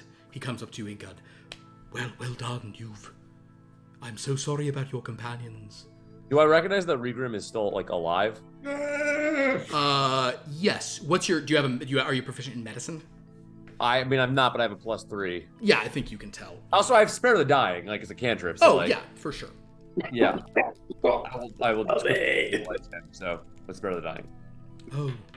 Oh, I'm so glad that the two of you who survived were the two who don't at all seem to be from my world or understand. Oh well. Oh dear, look at them. Battle against darkness will claim many who seek to do good in the world, but Indeed. yet struggle is worth the cost sometimes. Indeed. Well, oh dear, he kind of looks over Eddie's body, then looks at Joanna's. Well, I wish we had more time to mourn them. But, sadly, the show must go on. Oh yes, don't worry, we'll put you to the infirmary. We have set medics. They're very effective. But look. At young Joanna, was that her name? Yes. Look at how the acid of my former corpulent director has been melting most of her skin. In fact, I think that if I were to, he sort of reaches in and kind of starts pulls up her head. Oh dear, I need it. Yes, a handkerchief, much better. He just wipes, wiping, the flesh off of her, and he basically pulls up her skull and says, she will receive the greatest honor, immortality in film. I shall use her skull as the centerpiece of Kalagenoira. It is my new vision. Do you understand, PAs? Clean this up! And he throws it to one of the PAs, who just kind of catches it and then puts it inside his acidic body. I will give, if it is all right, I will give them the funeral of warriors. Very well. Wait! Incan, is the funeral of warriors cinematic? I will burn their bodies that their light may become one with the universe. Oh, yes. To stage 4. We must make up what day we've lost. And I must finish getting into makeup. Come! What PAs are around, begin to, push Joanna and Eddie's body and, Regrim's body, and he sort of moves you all to, Joanna's headless body. As he threw the court, he's like, oh yes, I'll do a variation of the Urrek graveside scene. Oh, it will be a masterpiece. The keeper can say, oh, look at this form of beauty, now reduced to naught but bone. Oh yes. Oh, where is that damn screenwriter? Never mind, I'll write it myself. Once we're on set, they are really just here to give the overall thing. I'll find my own words, believe me. Come, very well, my producer. And my unconscious producer. You've done well too, though you don't know it yet. Oh, very good, yes, some consciousness, yes, very good. Oh, and Eddie Macaroni. What a character actor you would have been, if only you'd not been slain by overzealous PAs. But so it goes. Here, and he sort of pauses, and he looks back and gestures to the sign. To Prescott Loman Cinema Studios. But Incan, as you look at that sign, make a perception check for me. That's a 5. All you know is that the sign needs more light. But that's a problem for another day. Well, I mean, I can cast a light cantrip on it. You can cast a light cantrip on it, but at present, the lights are burnt out. It's easy to read the P and the R, but then the ESC are very dim. But then you can read the O and the T, and then the next T is a little more dim. And then the L of Loman you can't see, but you can see the O of Loman, but not the H. But then you can see the M, but not the N or the N. And the C of cinema is hard to make out, but the I and the N, they're very present. And then it trails off after that. So all you really see of Prescott Loman Cinema is Oat O Main. And that is where we'll end this special episode. That's the name of the thing, baby. So, this one was interesting because clearly this is, strictly speaking, not an episode of Blood from a Stone, and yet it is an episode. I mean, we did it as an episode of Blood from a Stone, but this was not taking place in the Dreadlands we're familiar with. Mm-hmm. What is the proto-domain? I think we now know where the proto-domain is. Which Yeah, is, Burbank. Real world? Well, so... I don't know. No, you don't know this. I'm going to say a bit of information, but we'll sort of get into this later. This is some stuff that for meta reasons, people in any of our superhero games should maybe try to look into at some point. Typically, domains of dread used to be part of the material plane, but were pulled in and created as this demi-plane of darkness that got sucked into the shadow world.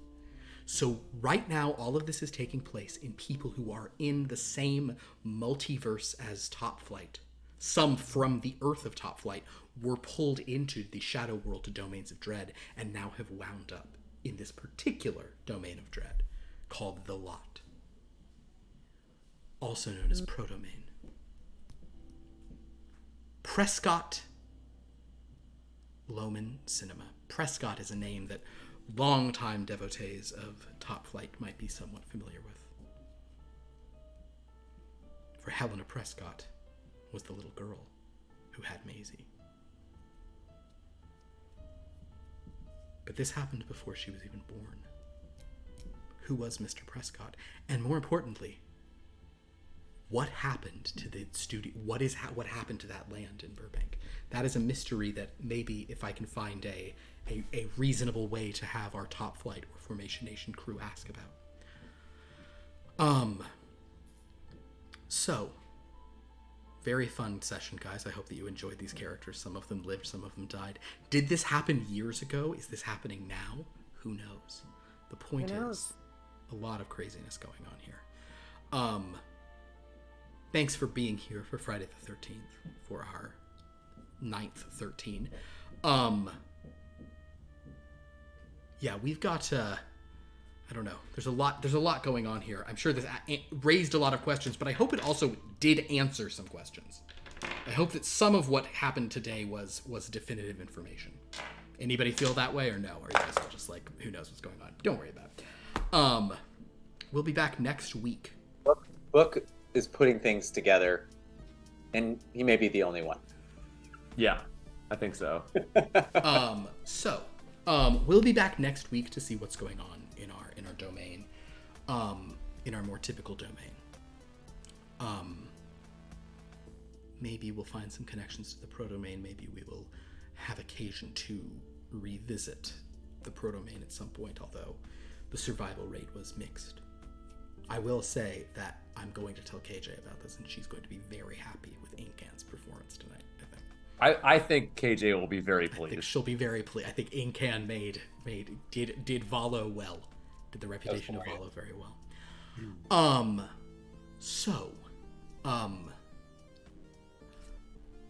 I'm going to open one more die from the Raven Sphere, just for fun. As 13. I do that, do we have anyone to thank tonight? We do. A Stream of May cheered 10 bits this evening. Thank you, A Stream of May. Always a pleasure to see you here. Well, to see your chatting words here. I know we don't always chatting words. And just again, thank you for all of those in the chat. That is amazing support, and thank you for having 13 people in the chat. Oh, it just changed to 11. Never mind. Even so, yeah, it was there. It was there when it counted. Yeah, this is our 13th. This is our 9th set of 13, or our 13th set of 9. Wow, that was really cool, guys. Thank you for indulging me in this sort of weirder side thing.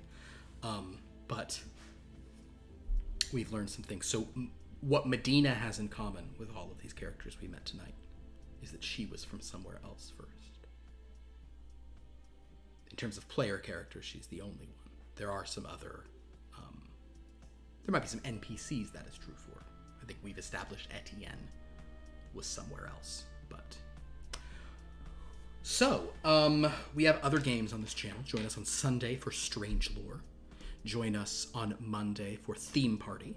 Join us on Wednesday. What will Wednesday be? Top Flight West. It's the 3rd. Join us for that. I do, based on what happened tonight, I had an idea.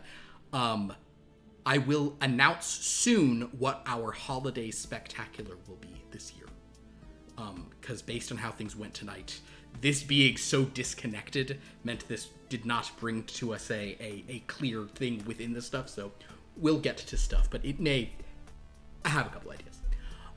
So join us for all those games, and then 1 week back here, we'll be back with more of the vampiric machinations of all those who survive. Go to our Discord to interact with us. Go to our wiki to read all the cool sort of stuff about these games, players, interconnectivity, theories, all that cool stuff, recaps and summaries. And then go to our YouTube to watch old episodes. Would any of you like to plug any of your own socials or projects at this time? I mean, I think I said this on Wednesday when Lauren wasn't here, but I'll say it again on Friday when Lauren is here. I have streamed twice since Lauren has streamed, at least twice since Lauren has streamed last, and one of those times was before I went on a month-long trip, and one of those times afterwards. So I have a Twitch channel. Do I stream on it? Maybe. Maybe not.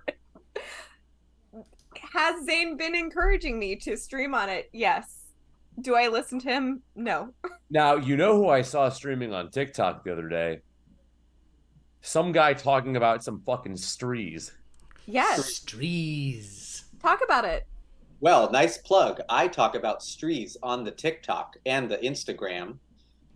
It's tiny strees that you put in small pots. I was trying to make fun. In spots? Yeah, spots. Strees that you put in spots with sturt inside of it.